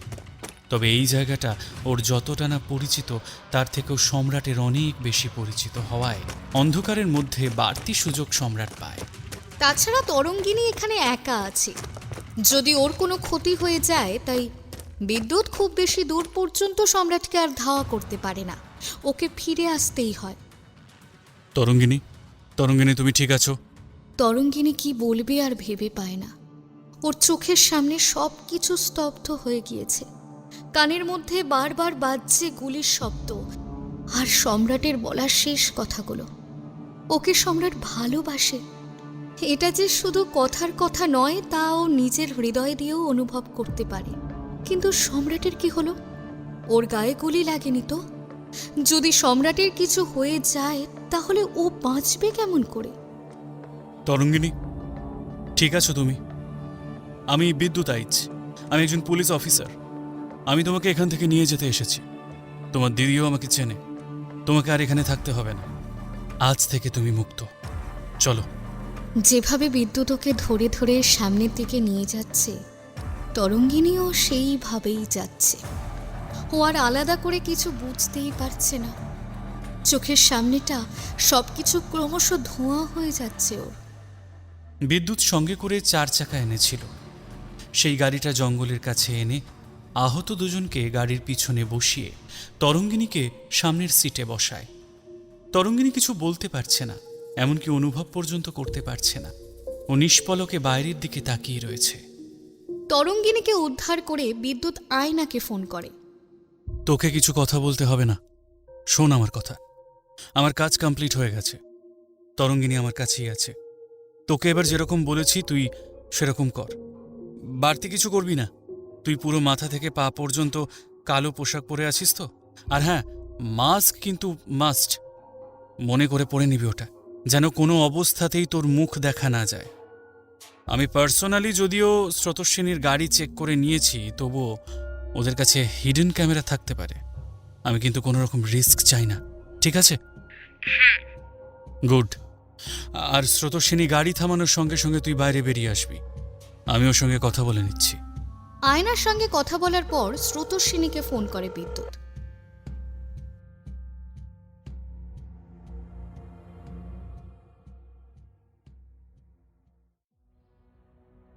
স্রোতস্বিনীর তো মাথা কাজ করছে না। যে জায়গায় আসার কথা তার কাছাকাছি জায়গায় ও চলে এসেছে, অথচ বিদ্যুতের কোথাও দেখা পাচ্ছে না। এবার ওকে 3টে মেয়েকেই পৌঁছে দিতে হবে।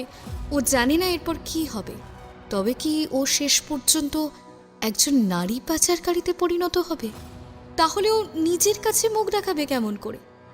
ওর বোনকে বাঁচানোর জন্য ও 3টে মেয়ের জীবন নষ্ট করে দেবে? নিজের মনের মধ্যে এরকম অনেক রকমের কথা ভাসছে স্রোতস্বিনীর। এমন সময় বিদ্যুৎ ফোন করলে ও তাড়াতাড়ি কলটা রিসিভ করে। কোনো কথা বলবেন না স্রোতস্বিনী। আই রিপিট, কোনো কথা বলবেন না। যেটুকু বলছি, যেভাবে বলছি সেইভাবে করে যান। আমার কল কাটার সঙ্গে সঙ্গে গাড়ি থামাবেন। আয়না গাড়ির ডিকিতে আছে, আপনাকে ডিকি খুলতেও হবে না, সেরকম ব্যবস্থা করাই আছে। আপনার গাড়ি থামানোর সঙ্গে সঙ্গে ও এসে গাড়িতে ঢুকবে। তারপর ফোনে যে ঠিকানা পাঠাচ্ছি সেই ঠিকানায় চলে আসবেন। ভয় পাবেন না, আর চিন্তা করবেন না। তরঙ্গিনী আমার কাছে সুস্থ শরীরে আছে। এইবার অনেক কিছুই বলতে চাইছে স্রোতস্বিনী, কিন্তু বিদ্যুৎ বারণ করায় ও কিছুই বলতে পারছে না। শুধু ওর চোখ থেকে এক ফোঁটা জল গড়িয়ে পড়ে, আনন্দাশ্রু। ও সেই জলটা মুছে নেয় আর তারপর গাড়িটা দাঁড় করায়। গাড়ি দাঁড় করানোর সঙ্গে সঙ্গে পিছন থেকে আয়না বেরিয়ে আসে। যারা পিছনে বসে আছে তাদের মধ্যে বয়স্ক মহিলাটি কিছু একটা আঁচ করে, তবে সে বেশি সুযোগ পায় না। তার আগে আয়না ওর কাছ থেকে ছুরিটা কেড়ে নিয়ে ওরই গলায় ধরে, তবে মুখে একটা শব্দ করে না। কি হচ্ছে না হচ্ছে কিছু বুঝতে পারছে না স্রোতস্বিনী। ও ভীষণ উদ্বিগ্ন হয়ে রয়েছে। ও এই পরিস্থিতিতে বিদ্যুৎ যেমন যেমন বলেছে, যে ঠিকানা ওর মোবাইলে পাঠিয়েছে সেই ঠিকানার উদ্দেশ্যেই রওনা দেয়।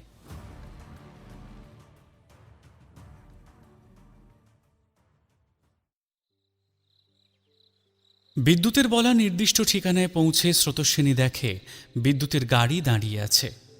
সামনে বসে থাকা তরঙ্গিনীকে দেখে ও তাড়াতাড়ি গাড়ি থেকে দৌড়ে গিয়ে ওর বোনকে জড়িয়ে ধরে। তরঙ্গ, তরঙ্গ বোন আমার, তুই ঠিক আছিস তো? ঠিক আছিস তো তুই? তোর কিছু হয়নি তো তরঙ্গ? তরঙ্গিনী কিছু বলছে না। ও শুধু ফ্যাল ফ্যাল করে ওর দিদির দিকে তাকিয়ে রয়েছে। ওর চোখের সামনে কেবল ভেসে উঠছে সম্রাটের মুখটা। ও আর অন্য কিছু ভাবতে পারছে না। যে বোনকে স্রোতস্বিনী সবসময় হাসি খুশি প্রাণ চঞ্চল দেখে এসেছে, সেই বোনকে এইভাবে দেখেও কিছুই বুঝতে পারছে না। একমাত্র বোনের জন্য দুশ্চিন্তায় স্রোতস্বিনী কর্তব্য বিমূঢ়ভাবে তাকিয়ে বিদ্যুতের দিকে। বিদ্যুৎ বাবু, কি হয়েছে আমার বোনের? ও এরকম করছে কেন? কিছু বলছে না কেন? এই তরঙ্গ, কি রে, আমাকে চিনতে পারছিস না? এটা ভীষণ নর্মাল স্রোতস্বিনী। আপনার বোন একটা ট্রমার মধ্যে আছে। ও যেভাবে এতদিন কিডন্যাপড ছিল, তারপর এটা খুবই নর্মাল। আপনি ওকে বাড়ি নিয়ে যান, ওকে সাইকিয়াট্রিস্ট দেখাবেন। কাল আমি আপনাদের বাড়িতে যাব, কিছু অফিসিয়াল কথা হবে সেখানে। এখন আপাতত আপনার বাড়ি যান। গাড়িতে যে 3টে মেয়ে ছিল তারা ভীষণ ভয় পেয়ে রয়েছে। তুলনামূলক বয়স্ক মহিলাটি পালাতে চাইলে আয়না ওর গলায় শক্ত হাতে ছুরিটা ধরে, তবে এমনভাবে ধরে যাতে আঘাত না লাগে। বিদ্যুৎ ওখানে গিয়ে আয়নাকে চোখের ইশারায় যেতে বললে ও কিছু না বলে মাথা নাড়িয়ে সম্মতি জানিয়ে ওখান থেকে চলে যায়। চলুন ম্যাডাম, আপনি অনেক কাজ করেছেন, এবার বাকি কাজ আমাদেরকেও তো করতে হবে নাকি? তোমরাও চলো। মেয়েগুলো এমনিতেই ভয় পেয়েছিল, এখন এত কিছু দেখে ওরা আরো ভয় পেয়ে যায়। একটা মেয়ে বিদ্যুতের উদ্দেশ্যে হাত জোর করে বলে, আমরা কিছু করিনি, বিশ্বাস করুন। আমি খুব গরিব, আমার বাড়িতে প্রচুর টাকার দরকার, সেই জন্য আমি একটা কাজের সন্ধানে বেরিয়েছিলাম। আমাকে ওরা বলেছিল কাজ দেবে, কিন্তু আমি জানি না কিভাবে কি করে। মেয়েটির কাঁপতে থাকা কণ্ঠস্বর ওকে কিছুতেই বাক্যটা পূরণ করতে দিচ্ছে না। বিদ্যুৎ এবার ওকে সান্ত্বনা দেওয়ার চেষ্টা করে। আমি জানি তোমাদের কি পরিমাণ মানসিক যন্ত্রণা সহ্য করতে হয়েছে, and I am sorry for that, but I assure you, তোমাদের যতটা কষ্ট সহ্য করার তোমরা করে নিয়েছ। তোমাদেরকে আর কোনো রকম অন্যায় সহ্য করতে হবে না। তোমাদেরকে তোমাদের বাড়িতে পৌঁছে দেওয়ার ব্যবস্থা আমি করব। আর তোমাদের অসহায়তার সুযোগ নিয়ে যারা তোমাদের সঙ্গে এইরকম অন্যায় করতে যাচ্ছিল, তারা যাতে না ছাড়া পায় সেই ব্যবস্থাও আমি করব। দাদা, মেয়েটি বিদ্যুৎকে প্রণাম করতে চাইলে বিদ্যুৎ ওর হাত ধরে নেয়। তারপর ওকে পরম স্নেহে তুলে ধরে। আরে কি করছো তুমি? প্লিজ এইসব করো না, আমি কিচ্ছু করিনি। আপনি করেছেন দাদা, আপনিই সব করেছেন। আপনি তো আমাদের কাছে ভগবানের মতো। আপনি যদি না থাকতেন তাহলে যে ওরা আমাদেরকে শেষ করে দিত। বললাম না আমি কিছু করিনি, আমি শুধু আমার ডিউটি করেছি মাত্র। তোমাদেরকে আমি পৌঁছে দেওয়ার ব্যবস্থা করছি, তবে তার আগে নিয়ম অনুযায়ী কিছু জিজ্ঞাসাবাদ হবে, সেগুলো একটু কোঅপারেট করো। স্রোতস্বিনী, এখানে বেশিক্ষণ থাকবেন না, আপনি আপনার বোনকে নিয়ে বাড়ি যান। আপনারা নিজেদের মতো করে একটু সময় কাটান। আমি আপনার বাড়িতে সিকিউরিটি বদলে দিয়েছি, এরা বিশ্বস্ত। আমি যাব আপনাদের বাড়িতে, কিছু প্রশ্ন জিজ্ঞাসা করার আছে, তবে আজ না। আজ আপনাদের মনের অবস্থা ভালো নয়, আপনারা নিজেদের মতো করে একটু সময় কাটান। অনেকদিন ভালো করে ঘুমোননি, আজ একটু ঘুমান। থ্যাংক ইউ বিদ্যুৎ বাবু, থ্যাংক ইউ সো মাচ। যাওয়ার আগে স্রোতস্বিনী বিদ্যুৎকে জড়িয়ে ধরে। এই আলিঙ্গনে কি আছে বিদ্যুৎ জানে না, তবে ওর মনের মধ্যে এক অদ্ভুত ভালো লাগা কাজ করছে। মুহূর্তে সবকিছু হালকা মনে হয়। স্রোতস্বিনী সরে গেলে বিদ্যুৎ চোখ বন্ধ করে জোরে দম নেয়, তারপর বাকিদের নিয়ে গাড়িতে করে বেরিয়ে পড়ে।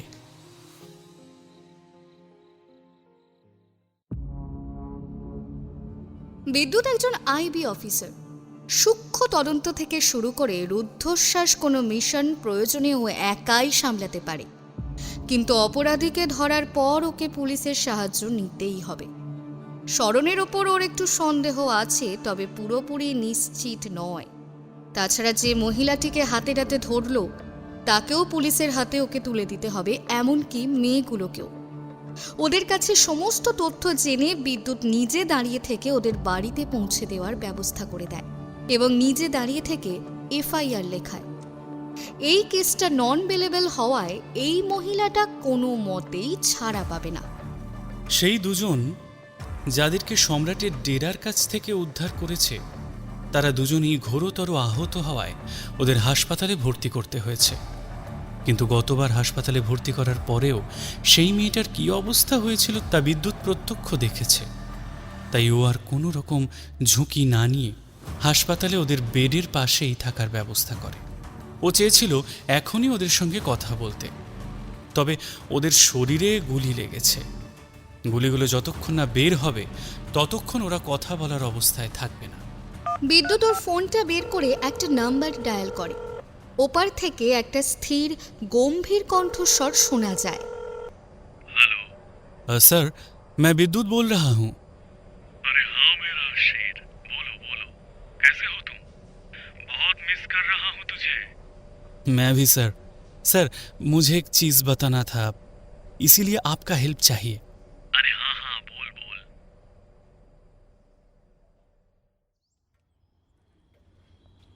সম্রাট যে কাজটা করে দিতে পারবে সে বিষয়ে নৃপেন্দ্রর মনে কোনো রকম সন্দেহ ছিল না।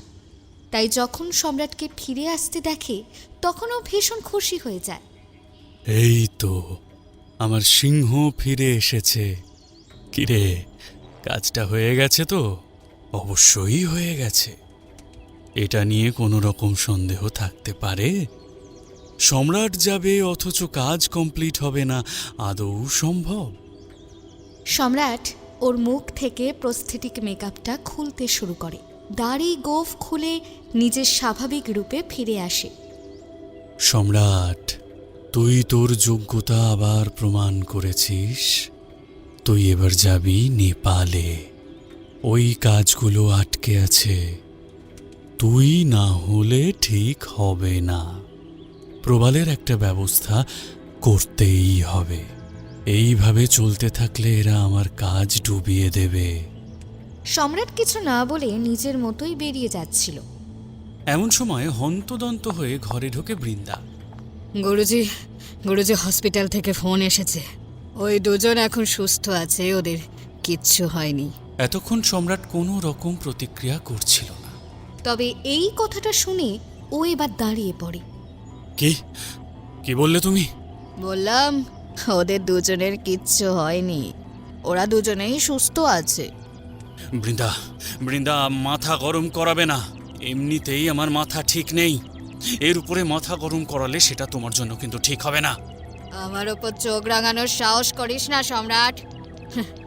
বৃন্দা একমাত্র গুরুজি ছাড়া কারোর পরোয়া করে না, কথাটা মাথায় রাখিস। আর তুমিও এই কথাটা মাথায় রেখো যে সম্রাট চাইলে করতে পারে না এমন কোনো কাজ নেই। বৃন্দা এবং সম্রাট এই দুজনের কথোপকথনে বিরক্ত হয়ে ওঠে এবার নৃপেন্দ্র। তোরা বাচ্চাদের মতো ঝগড়া করা বন্ধ কর। আর বৃন্দা, হসপিটাল থেকে কল এসেছিল মানে কি বলতে চাস তুই? গুরুজি আমাকে ক্ষমা করবেন, কিন্তু যেটা হয়েছে আমি শুধু সেটাই বলছি। ওই দুজনের কিচ্ছু হয়নি, ওই দুজনই ঠিক আছে। ওদের যেমন চেক আপ হচ্ছিল তেমনই হচ্ছে। এটা কিভাবে সম্ভব? আমি নিজে ওদের স্যালাইনের মধ্যে বিষ ইনজেক্ট করেছিলাম, যে কোয়ান্টিটিতে দিয়েছি আর যখন দিয়েছি তাতে ওদের পক্ষে বাঁচার কোনো সম্ভাবনাই নেই। বৃন্দা এবার ফোনে একটা ভিডিও চালায় যেখানে দেখা যায় চিকিৎসক ওদের দুজনের অত্যন্ত স্বাভাবিকভাবেই চিকিৎসা করছে, আর বিদ্যুৎও ওদের পাশে এমনভাবে বসে আছে যেন কিছুই হয়নি। কিরে, এরপর এরপর কি বলবি? সম্রাট নিজের চোখকেই বিশ্বাস করতে পারছে না। এমন কিছু যে হতে পারে সেটা ওর কল্পনারও অতীত। কিন্তু কিন্তু আমি আমি নিজে ওদেরকে বিষ দিয়ে এসেছি, ওদের বেঁচে থাকা তো সম্ভব না। নৃপেন্দ্র চোয়াল শক্ত হয়ে আসে, ও একভাবে তাকিয়ে থাকে সম্রাটের দিকে। সম্রাট, আমি কিন্তু কারোর বেশি ভুল সহ্য করি না। আমার রক্ত যদি কারোর শরীরে বয় সেক্ষেত্রেও নয়। বৃন্দা, প্রবালকে ডাক, ওকে আজকেই হসপিটালে পাঠা। আজকেই ওদের দুজনের ব্যবস্থা করতে হবে। না না না না, আমি কেসটা নিয়েছি, আমি এটা কমপ্লিট করব। ভুল করেও আমার সিদ্ধান্তের মাঝে ঢুকতে চাইবি না সম্রাট। নৃপেন্দ্রর কণ্ঠস্বর শক্ত হয়ে ওঠে, ওর গলা আরো ভয়ঙ্কর শোনায়। গতবার নিজের ইচ্ছা মতো কাজ করে তুই যেটা করেছিস তার খেসারত আমাকে এখনো দিতে হচ্ছে। এবার যদি এমন কিছু হয় তাহলে সেটা তোর জন্য ভালো হবে না। এমনিতেই তুই কাজটা কমপ্লিট করতে পারিসনি, তার শাস্তি এখনো রয়ে গেছে। প্রার্থনা করিস প্রবাল যেন কাজটা কমপ্লিট করতে পারে। ওই দুজন মরে যায়, যদি ওই দুজন বেঁচে থাকে তাহলে তোর অবস্থা যে কি হবে তুই নিজেও ভাবতে পারছিস না। নৃপেন্দ্র রাগে ওখান থেকে চলে গেলে সম্রাট সোফায় বসে পড়ে। ও কিছুই বুঝতে পারছে না, এমনটা তো হওয়ার কথা নয়। তাহলে কিভাবে এমনটা হলো? ভুলটা কোথায় হলো?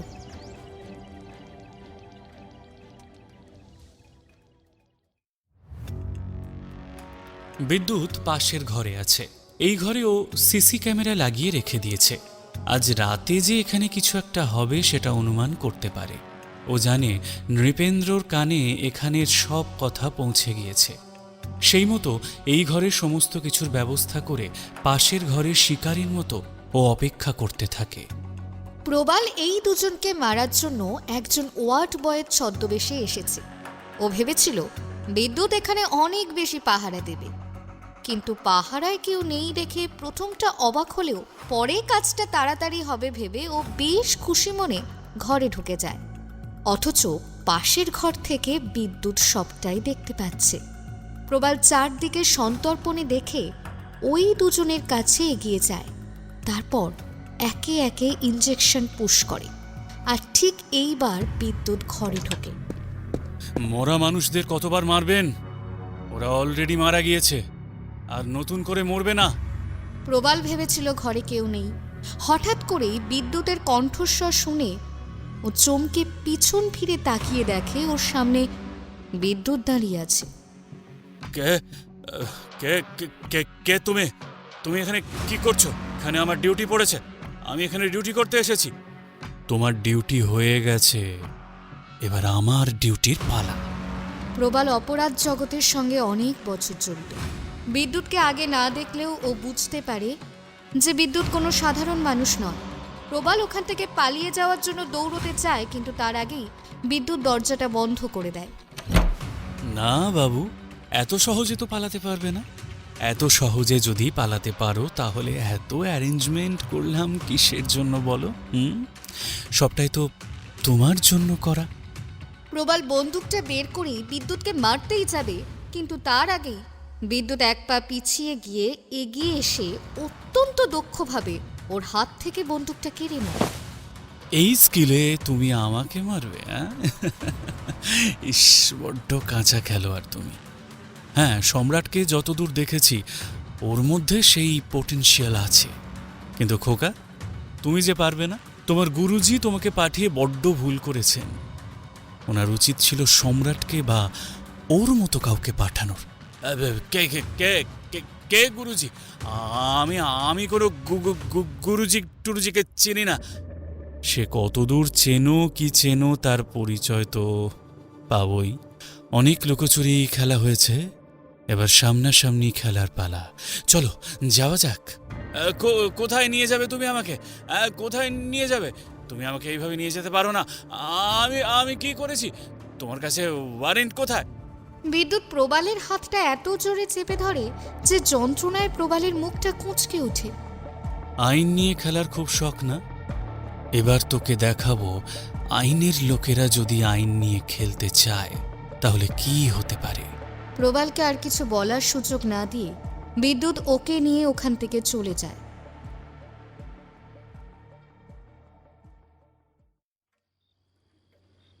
কিছুতেই শান্ত হতে পারছে না নৃপেন্দ্র। ও এতগুলো বছর ধরে বেনামে এই সাম্রাজ্য খাড়া করেছে।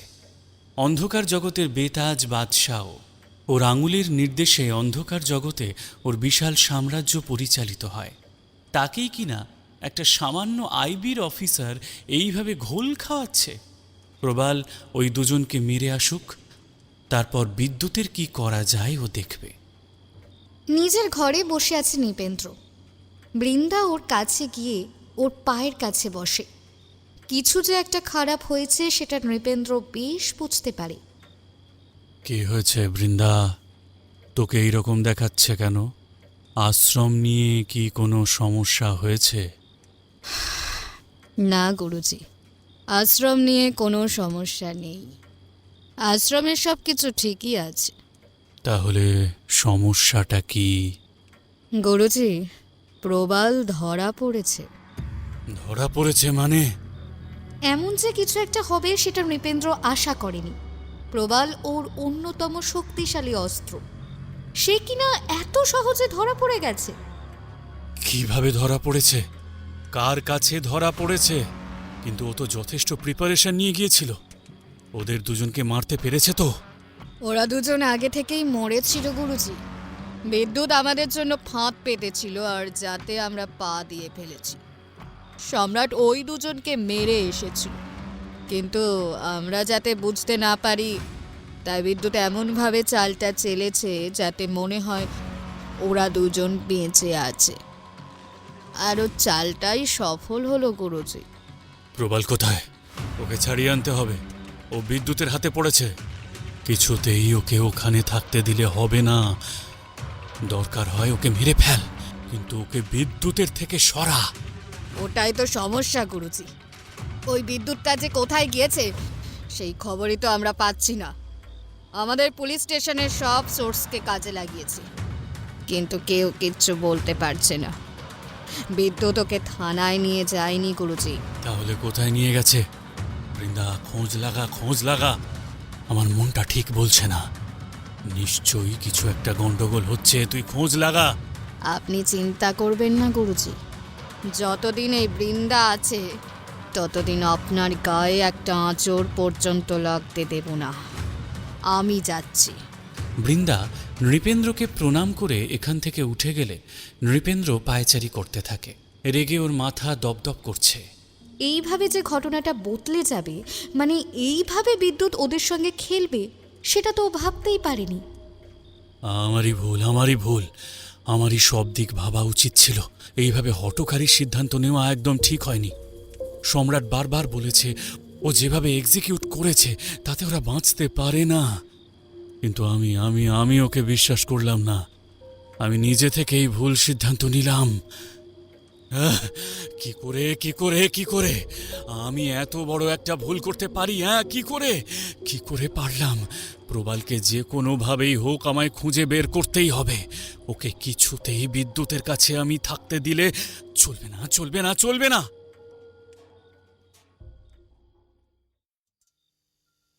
বিদ্যুৎ জানি ও যদি প্রবালকে থানায় নিয়ে যায় তবে ও কিছুতেই নৃপেন্দ্রর কাজ পর্যন্ত পৌঁছতে পারবে না। তাই ও প্রবালের চোখ বেঁধে ওকে নিজের গোপন ডেরায় নিয়ে যায়। এটা একটা ভাঙাচোরা জায়গা, অনেকটা গুদাম ঘরের মতো। মাথার উপরে একটা টিউবলাইট জ্বলছে আর নিভছে। চারদিকটা নোংরা আবর্জনায় ভর্তি। পাশ দিয়ে ড্রেন বয়ে গেছে আর তার গন্ধে পরিবেশটা ভারী হয়ে উঠেছে। যখন ও প্রবালের চোখ থেকে কাপড়টা সরিয়ে দেয় তখন আলোটা সবার জন্য প্রবাল চোখটা হাত দিয়ে চাপা দিয়ে দেয়। এই রকম পরিস্থিতিতেও ওর আগে গর্জন করতে থাকে। ভালো করিসনি, একদম ভালো করিসনি। তুই জানিস না তুই কার লেজে পা দিতে চলেছিস। আমার কিছু হলে সে তোকে ছেড়ে দেবে না। নিজের ভালো চাস তো আমাকে ছেড়ে দে। হ্যাঁ, চাই তো ভালো। আমি নিজের ভালো চাই তো, তোকেও ছেড়ে দিতে চাই, কিন্তু কে আমাকে ছাড়বে না? কি নাম তার? আমাকে গান্ডু পেয়েছিস? গান্ডু পেয়েছিস আমাকে? এত সহজে বলে দেবো? তুই কি ভেবেছিস তোর মতো একটা সামান্য পুলিশ অফিসার আমাকে দিয়ে কথা বলিয়ে দেবে? এত সহজ? যে কোনো মুহূর্তে আমি ছাড়া পেয়ে যাব। শুধু দেখতে থাক, তুই শুধু দেখতে থাক। তাই যে কোনো মুহূর্তে ছাড়া পেয়ে যাবি তুই? আচ্ছা বেশ, আমিও দেখি তুই কিভাবে ছাড়া পাস। বিদ্যুৎ একটা চেয়ার নিয়ে প্রবালের পাশে বসতেই যাবে, এমন সময় ওর ফোনে একটা কল ঢোকে। স্যার, আপনি যেটা করতে বলেছিলেন সেই কাজটা হয়ে গেছে। দোকানদার আমার কাছে আছে, সঙ্গে ফুটেজটাও। ঠিক আছে, তুমি ওখানেই থাকো, আমি আসছি। হ্যাঁ, যত তাড়াতাড়ি সম্ভব আমি ওখানে পৌঁছে যাব। বিদ্যুৎ ফোনটা রেখে প্রবালের দিকে ঘোরে। তোর কপালটা ভালো না মন্দ আমি সেটাই ভাবছি। কিছুটা সময় পেলে যদি কপালটাকে ভালো করতে চাস তাহলে কে সব কিছুর পিছনে আছে তার নামটা বলবি। আর যদি না চাস তাহলে সে তোকে কিভাবে বাঁচায় আমিও দেখব। বিদ্যুৎ একজনকে মেসেজ পাঠায়। সে যতক্ষণ না আসে ততক্ষণ প্রবালের হাত পা বেঁধে একটা টেবিলে শুইয়ে দিয়ে কপালের থেকে ঠিক 3 ফুট উপরে একটা কলসি রাখে। কলসি থেকে ফোঁটা ফোঁটা জল ওর কপালে পড়ছে। প্রবাল যাতে না সরতে পারে তাই ওর মাথার দুই পাশে দুটো পেরেক মেরে দিয়েছে। তুই তুই কি ভেবেছিস এইভাবে আমাকে দিয়ে সত্যি কথা বলাবি? এক ফোঁটা জল পড়বে কপালে আর আমি আমি সব বলে দেব। প্রত্যুত্তরে বিদ্যুৎ কিছু বলে না, ও শুধু হালকা একটু হাসে মাত্র। কিছুক্ষণের মধ্যেই অনুপ ওখানে এসে পৌঁছায়। থ্যাংক ইউ অনুপ, এইটুকু সময়ের মধ্যে এখানে আসার জন্য। স্যার, থ্যাংক ইউ তো আমার আপনাকে বলা দরকার। আপনি আমাকে বিশ্বাস করেছেন। আমি সম্রাটকে চিনতে পারিনি, সেই জন্য এত বড় একটা কাণ্ড হলো। আমি যদি আরেকটু সচেতন হতাম না, তাহলে এমন কিছু হতো না। ওই জন্য নিজেকে দোষ দিও না অনুপ। সম্রাট একটা নেকড়ের মতো চালাক। আমি ওকে চিনতে পারিনি। ও নিজের কাজে ভীষণভাবে দক্ষ। তবে হ্যাঁ, আমাদের হাতে যে সুযোগটা এসেছে সেই সুযোগটা কাজে লাগাতে হবে। তুমি এখানেই থাকো। যত সময় যাবে ও তত যন্ত্রণায় চেঁচাতে থাকবে। চেঁচালে অসুবিধা নেই, এখানে কেউ শুনতে পাবে না। তবে যদি তোমার অসুবিধা হয় তাহলে ওই যে রুমাল আছে, এটা দিয়ে ওর মুখটা একটু বেঁধে দিতে পারো। Sure sir.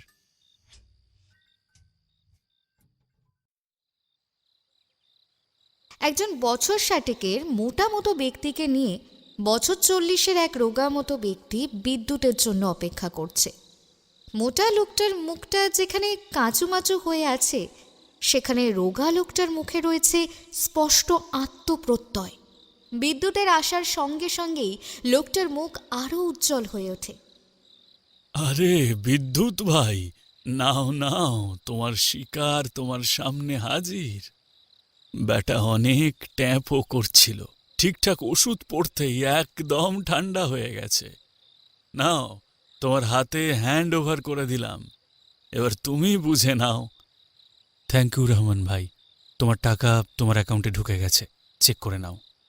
তুমি না বিদ্যুৎ ভাই, তুমি কি আর আমাকে কম কিছু দেবে? তোমার সঙ্গে কি আমার এই কদিনের সম্পর্ক? যখন দিল্লিতে ছিলে কম কাজ করে দিতাম তোমার জন্য। আবার এই রহমানকে মনে রেখো কিন্তু, তাহলেই হবে। আসছি ভাই। মাথা নাড়িয়ে বিদ্যুৎ সম্মতি জানালে রহমান ওখান থেকে চলে যায়। মোটা মতো লোকটা এতক্ষণ ভয় পেয়েছিল, কিন্তু এবারও দরদর করে ঘামতে শুরু করে। বিদ্যুৎ যে কে বা কি ওর পদ কিছুই ও জানে না। তবে রহমানের কথা শুনে আর ওর হম্বিতম্বি দেখে ও ভীষণ ভয় পেয়ে আছে। স্যার স্যার স্যার স্যার আমি কিচ্ছু করিনি স্যার, বিশ্বাস করুন স্যার, আমি কিচ্ছু করিনি।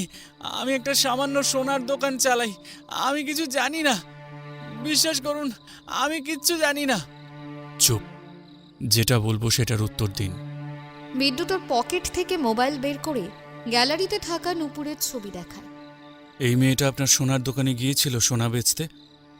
হ্যাঁ হ্যাঁ হ্যাঁ। কি করে আপনি এ কথা বলতে পারছেন? সোনার দোকানে কি একজনই আসে যে আপনি দেখেই বলে দিচ্ছেন? বিদ্যুৎ জানে নূপুর একেবারেই নিরপরাধ হতে পারে না, তবুও ওর মন তো সেটা মানতে ওকে বাধা দিচ্ছে। ও শেষ চেষ্টা করার মরিয়া চেষ্টা করতে থাকে। ভালো করে দেখুন, হতেই পারে আপনি কারোর সঙ্গে ওকে গুলিয়ে ফেলছেন। না না, আমি আমি গুলিয়ে ফেলছি না। এই মেয়েটাই আমার ওখানে গিয়েছিল। ও যদি অন্য কাস্টমারদের মতো সোনা কিনতে যেত তাহলে আমি একে ভুলে যেতাম না। কিন্তু ও একটা সোনার চাকতি নিয়ে গিয়েছিল, তার উপর সোনার চাকতিটার মধ্যে রেয়ার জেমস আছে। আমি বুঝতে পারছিলাম যে এই চাকতিটা কোনোভাবেই সাধারণ হতে পারে না, এটা কোনো 2 নম্বরই পথ থেকেই এসেছে। পরে খুব ঝামেলা হতে পারে এটা নিয়ে, তাই আমি ওই চাকতিটা নিইনি। আপনার কাছে কি প্রমাণ আছে যে আপনি সত্যি কথা বলছেন? হতেই পারে আপনি কারোর ইনফ্লুয়েন্সে মিথ্যে কথা বলছেন। না না, মিথ্যে কথা বলে আমার কি লাভ? আমি তো মেয়েটাকে চিনিও না, মিথ্যে বলে আমার কি লাভ হবে? রহমান ভাই বলছিল সিসি ক্যামেরার কথা। কই, আপনার কাছে কি আছে আমাকে দেখান তো দেখি। ওই দিকের ওই সময়ের ফুটেজ প্লে করবেন কিন্তু। হ্যাঁ হ্যাঁ হ্যাঁ, নিশ্চয়ই। যাতে কোনো রকম অসুবিধা না হয় সেরকম ব্যবস্থা রহমান করে দিয়ে গিয়েছিল। ওই স্বর্ণ ব্যবসায়ীটি ভিডিওটা প্লে করলে দেখা যায় নূপুর ওই চাকতিটা নিয়ে দরদাম করছে, বিক্রি করতে চাইছে। কিন্তু ব্যবসায়ীটি ওই চাকরিটা নিতে না চাওয়ায় ও বিদ্যুতের নামে ওকে ভয় দেখায়। ও বলে ওর প্রেমিক একজন পুলিশ অফিসার, সে চাইলে অনেক কিছুই করে দিতে পারে, চাইলে ব্যবসাটা ওর তুলে নিয়ে বেআইনি কাজে আটক পর্যন্ত করতে পারে। সযত্নে তুলে রাখা কোনো প্রিয় কাঁচের শোপিস হঠাৎ করে পড়ে গেলে যেমন ভেঙে টুকরো টুকরো হয়ে যায়, তেমনি এখন বিদ্যুতের মনে হচ্ছে ওর মনের মধ্যে যেটুকু আশা ছিল সেটাও হারিয়ে যায়। ও যাকে এতখানি ভালোবাসত সেই নূপুর অন্ধকার জগতের কাজ করার জন্য ওর নাম ব্যবহার করত। বিদ্যুতের রাগ হচ্ছে, ঘৃণা হচ্ছে। ও আর এক মুহূর্ত ওখানে না থেকে ওই স্বর্ণ ব্যবসায়ীর সামনে থেকে চলে যায়। ওই লোকটা ভেবেছিল বিদ্যুৎ হয়তো ওকে জেলে পুরে দেবে বা আরও ভয়ঙ্কর কিছু করবে। সেখানে এইটুকু প্রশ্নের পর ছেড়ে দেওয়ায় ও বেশ অবাক হয়, তবে সঙ্গে স্বস্তির শ্বাসও ফেলে। ও তাড়াতাড়ি করে ওখান থেকে চলে যায়।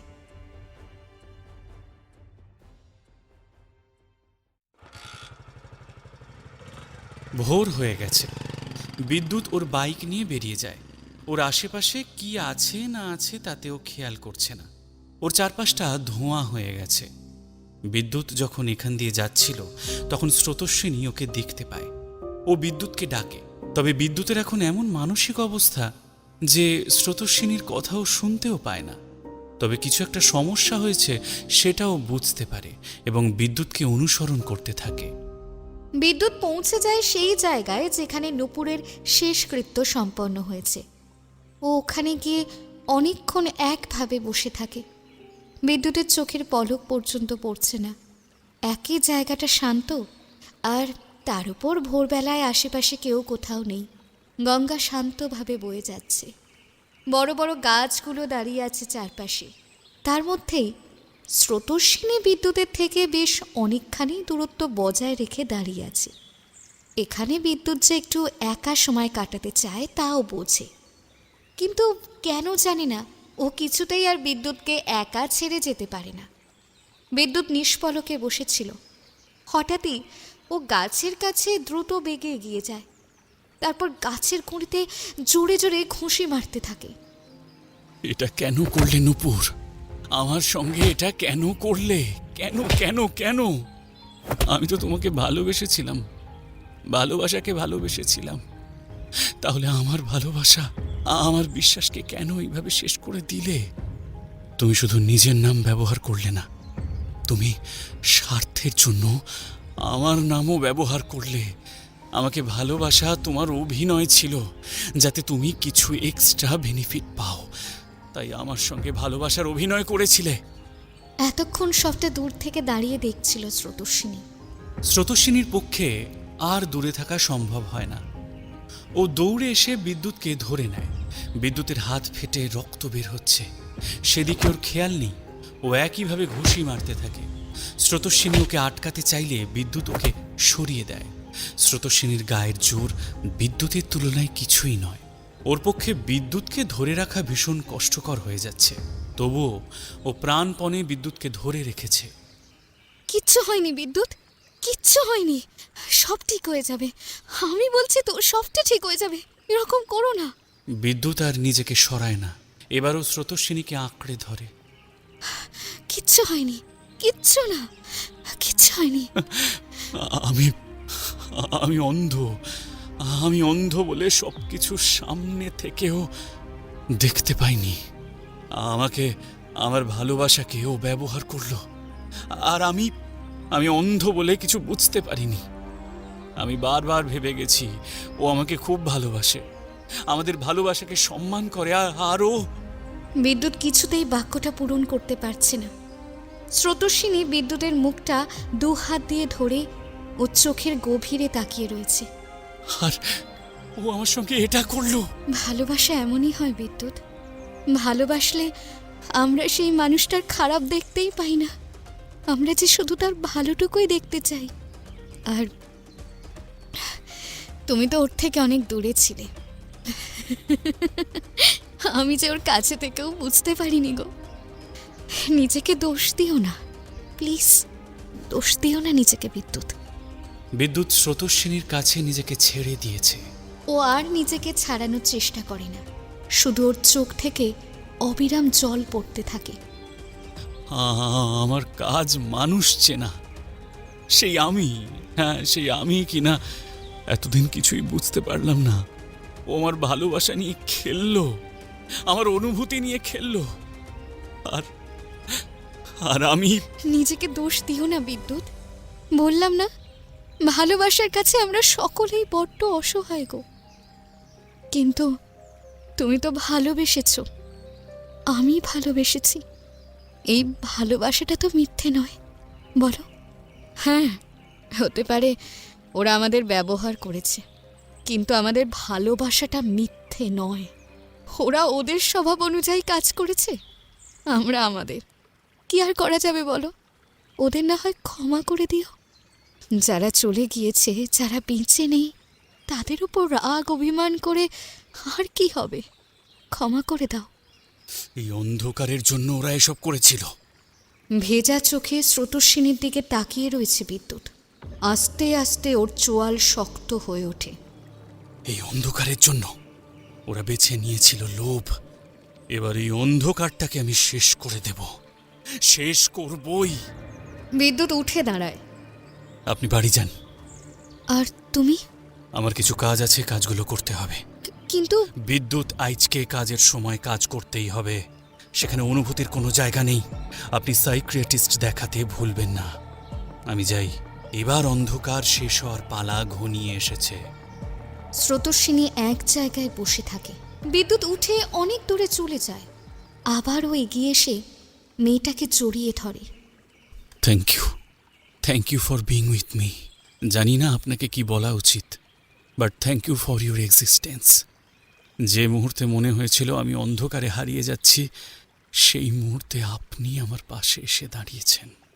Thank you for everything. আর কিছু বলে না বিদ্যুৎ, ও চলে যায় ওখান থেকে।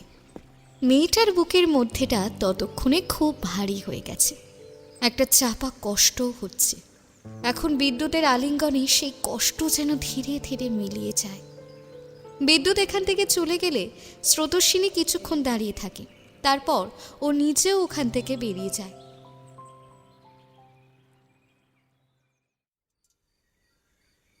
বিদ্যুৎ ওর ডেরায় এসে দেখে প্রবালের মুখ বাঁধা আছে। পাশে বসে অনুপ গুনগুন করে গান গাইছে। অন্য যে কেউ হলে হতবাক হয়ে যেত। এমনটা কিভাবে সম্ভব? একজন বাঁধা আছে, তার মুখ যন্ত্রণায় লাল হয়ে গেছে। এরকম দুর্গন্ধযুক্ত দুর্বিষহ পরিবেশে একজন সুস্থ মানুষ কিভাবে গাইতে পারে? কিন্তু বিদ্যুতের কিছুই হয় না। এটাই ওদের জীবন, ওরা এই সবের সঙ্গেই অভ্যস্ত। বিদ্যুৎ ভোরবেলা যেভাবে ভেঙে পড়েছিল, তার লেশমাত্র এখন আর ওর মুখে চোখে নেই, বরং এক স্পষ্ট আত্মপ্রত্যয় রয়েছে ওর শরীরী ভাষায়। ও অনুপের কাছে এগিয়ে যায়। বাহ, গানটা তো ভালোই গাও। হঠাৎ করেই বিদ্যুৎ এসে পড়ায়, বিশেষত গানের প্রশংসা করায় অনুপম বেশ সংকুচিত হয়ে পড়ে। না না স্যার, আসলে বসে বসে বোর হচ্ছিলাম, কিছু করার পাচ্ছিলাম না, তাই। আরে বাবা, ভালো গান গাওয়া ভীষণ ভালো, মন ভালো থাকে। আর আমাদের যা প্রফেশন, তাতে ভীষণভাবে প্রয়োজন মন ভালো রাখার। By the way Anup, thank you for your help. আমি এসে গেছি, এবার তুমি যেতে পারো। Once again thank you so much, এইভাবে এত শর্ট পিরিয়ডে আসার জন্য। তুমি যদি না আসতে তাহলে আমি যেতে পারতাম না। স্যার, আপনার জন্য কিছু করতে পারলে আমি ভীষণভাবে খুশি হব। আপনার নাম আমাদের ডিপার্টমেন্টে খুব সম্মানের সঙ্গে নেওয়া হয়। এমন একজন মানুষের সঙ্গে যদি কাজ করতে পারি, তাহলে আমিই অনেক কিছু শিখতে পারবো। And that would be my pleasure. Thank you. ভবিষ্যতে তোমাকে আমি আমার থেকেও উঁচু জায়গায় পৌঁছতে দেখতে চাই। যাও, তুমি সারা রাত রেস্ট নাওনি, এবার যাও, বাকিটা আমি সামলে নেব। অনুপ ওখান থেকে চলে গেলে বিদ্যুৎ এবার প্রবালের মুখ থেকে রুমালটা খুলে দেয়। প্রবালের মুখ যন্ত্রণায় লাল হয়ে গিয়েছে। মুখ খোলার সঙ্গে সঙ্গেই ও প্রচণ্ড যন্ত্রণায় চিৎকার করে ওঠে।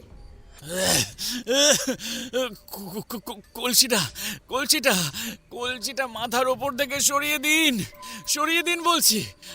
আমি আর সহ্য করতে পারছি না, প্লিজ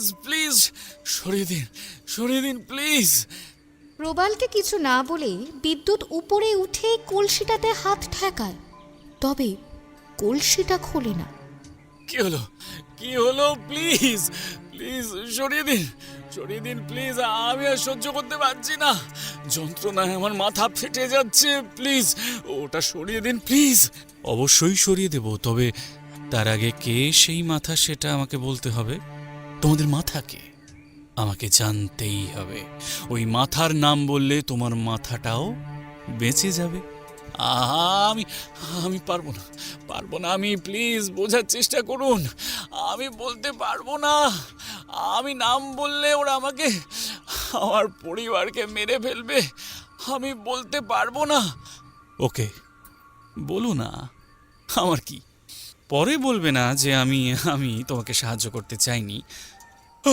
আমার ঘুম পাচ্ছে, সারা রাত ঘুমোয়নি তো, এবার একটা লম্বা ঘুম দেব আমি। ঘুমানোর সময় আমার আবার কারো চিৎকার চেঁচামেচি কিন্তু একদম ভালো লাগে না। বিদ্যুৎ আবার ওর মুখটা রুমাল দিয়ে বাঁধতে চাইলেই প্রবাল এবার আর্ত চিৎকার করে ওঠে। গুরুজি, গুরুজি, গুরুজি, গুরুজি, এসবের পিছনে গুরুজি আছে, গুরুজি। দাঁড়িয়ে পড়ে বিদ্যুৎ। ওর চোখের সামনে আজ সেই সত্যিটাই আছে যে সত্যিটা ও এতদিন ধরে খুঁজে বেড়াচ্ছে। ওর চোখ জলজল করছে। কোন গুরুজি? কি নাম তার? নৃপেন্দ্র শাস্ত্রী, নৃপেন্দ্র শাস্ত্রী। প্লিজ প্লিজ আমার মাথার উপর থেকে কলসিটা সরিয়ে দিন প্লিজ, আমি আর সহ্য করতে পারছি না প্লিজ। শিকারী বাঘের নাকে রক্তের গন্ধ লাগলে সে যেরকম হয়ে ওঠে, বিদ্যুতের অবস্থা এখন ঠিক সেই রকম। ওর চোখ দুটো হাসছে, শরীর টান টান হয়ে উঠছে। কথাটা মোবাইলের সামনে বলবে, রেকর্ড করব। আর হ্যাঁ, বলে রাখি, থানায় গিয়ে বা আদালতে দাঁড়িয়ে যদি না বলার চেষ্টা করো তাহলে কিন্তু এর থেকেও ভয়ঙ্কর শাস্তি তোমার জন্য অপেক্ষা করছে। আর সেখানে তোমার গুরুজি তোমাকে বাঁচাতে আসবে না। আমি বলবো, আমি বলবো, আপনি আপনি যা বলবেন আমি তাই করব। প্লিজ প্লিজ আমাকে আমাকে তুলুন, ওই কলসিটা আমার মাথার উপর থেকে সরিয়ে দিন প্লিজ প্লিজ। বিদ্যুৎ ওর মোবাইলটা বের করে। হ্যাঁ সরাচ্ছি, তবে তার আগে আর একবার স্বীকারোক্তিটা শুনে নি। গুরুজি, গুরুজি, গুরুজি সব করেছে, সব কিছুর পিছনে গুরুজি নৃপেন্দ্র শাস্ত্রী আছে। দয়া করে ওটা আমার মাথার উপর থেকে সরিয়ে দিন, আমি আর সহ্য করতে পারছি না প্লিজ। প্রবালের হাত পা খুলে ওর মাথার উপর থেকে কলসিটা সরিয়ে দিতেই ওর যন্ত্রণা কমে যায়। ওর লাল হয়ে ফুলে যাওয়া মুখ থেকে স্বস্তির শ্বাস পড়ে। তবে স্নায়ুর চাপের কারণে সঙ্গে সঙ্গে জ্ঞান হারিয়ে ফেলে প্রবাল। প্রবালের জ্ঞান নেই, তবে বিদ্যুতের এতটুকুও খারাপ লাগে না। ও জানতো যে কোনো মুহূর্তেই প্রবাল জ্ঞান হারিয়ে ফেলবে। প্রবালকে থানায় নিয়ে যেতে হবে জেনে বিদ্যুৎ আগে থেকেই কাছাকাছি একটা গাড়ির ব্যবস্থা করে রেখেছিল। সেই গাড়িতে করেই ও প্রবালকে নিয়ে থানার উদ্দেশ্যে বেরিয়ে পড়ে। নৃপেন্দ্র সারা রাত অস্থিরভাবে বিছানায় শুয়ে এপাশ ওপাশ করছে। ও ঘুমোতে চেয়েছে, কিন্তু কিছুতেই ঘুমোতে পারেনি। এরকম যে শেষ কবে তন্দ্রাহীনভাবে রাত কাটিয়েছে তা ওর নিজেরও মনে নেই। সকালবেলা বৃন্দা এসে দরজায় আস্তে আস্তে টোকা মারে। যতই যাই হোক না কেন, সব কিছু জানার পরেও বৃন্দা যেভাবে নৃপেন্দ্রকে সম্মান করে, ভক্তি শ্রদ্ধা করে, এতখানি শ্রদ্ধা ভক্তি ওকে অন্য কেউই করে না।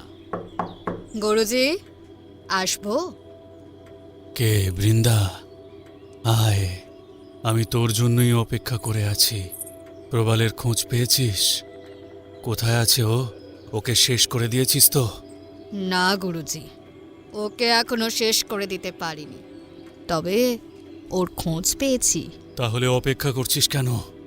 ওকে শেষ করে দে, আর এক মুহূর্ত যেন ও বাঁচতে না পারে। ও অনেকক্ষণ বিদ্যুতের কাছে আছে। আমি জানি না ও কি বলেছে, কতখানি বলেছে, কিন্তু কোনোভাবেই আমরা আর এত বড় রিস্ক নিতে পারি না। তুই সম্রাটকে খবর দে, ও যেন প্রবালকে শেষ করে আসে, যেন প্রবাল আর এক বেলাও বাঁচতে না পারে। ও বাঁচলে আমার জন্য অনেক বড় ক্ষতি হয়ে যাবে, আর আমি কিছুতেই সেটা হতে দিতে পারি না। গুরুজি, আপনি যদি অনুমতি দেন তাহলে আমি এই কাজটা করতে চাই। তুই তুই করবি এই কাজ? এটা কিন্তু খুব রিস্কের হয়ে যাবে। ওখানে বিদ্যুৎ আছে, বিদ্যুৎকে যতদূর দেখেছি ও কিন্তু সহজে ছেড়ে দেবে না। আমার মাথায় যদি আপনার আশীর্বাদের হাত থাকে তাহলে ওই বিদ্যুৎ আমার কোনো ক্ষতি করতে পারবে না গুরুজি। আপনি শুধু আমাকে আশীর্বাদ করবেন। কিন্তু প্লিজ গুরুজি, দয়া করে আমাকে এটুকু বিশ্বাস করুন। আপনি এতখানি চিন্তায় রয়েছেন, অথচ আমি আপনার জন্য কিছুই করতে পারছি না। না না, আমার বড় অপরাধী মনে হচ্ছে নিজেকে গুরুজি। এতখানি দোষ নিয়ে, অনুতাপ নিয়ে আমার পক্ষে বেঁচে থাকা কঠিন হয়ে উঠেছে। দয়া করে আপনাকে সেবা করার অনুমতিটুকু আমায় দিন। আচ্ছা, ঠিক আছে, যা। তবে একটা কথা মনে রাখিস, তুই কিন্তু আমার জন্য ভীষণ গুরুত্বপূর্ণ। তোর কিছু হয়ে গেলে সেটা আমি কখনোই মেনে নিতে পারবো না। নৃপেন্দ্রর কথা শুনে বৃন্দার চোখে জল চলে আসে। এতখানি ভালোবাসা, বিশ্বাস ও আর কখনো অন্য কোনো মানুষের কাছ থেকে পায়নি।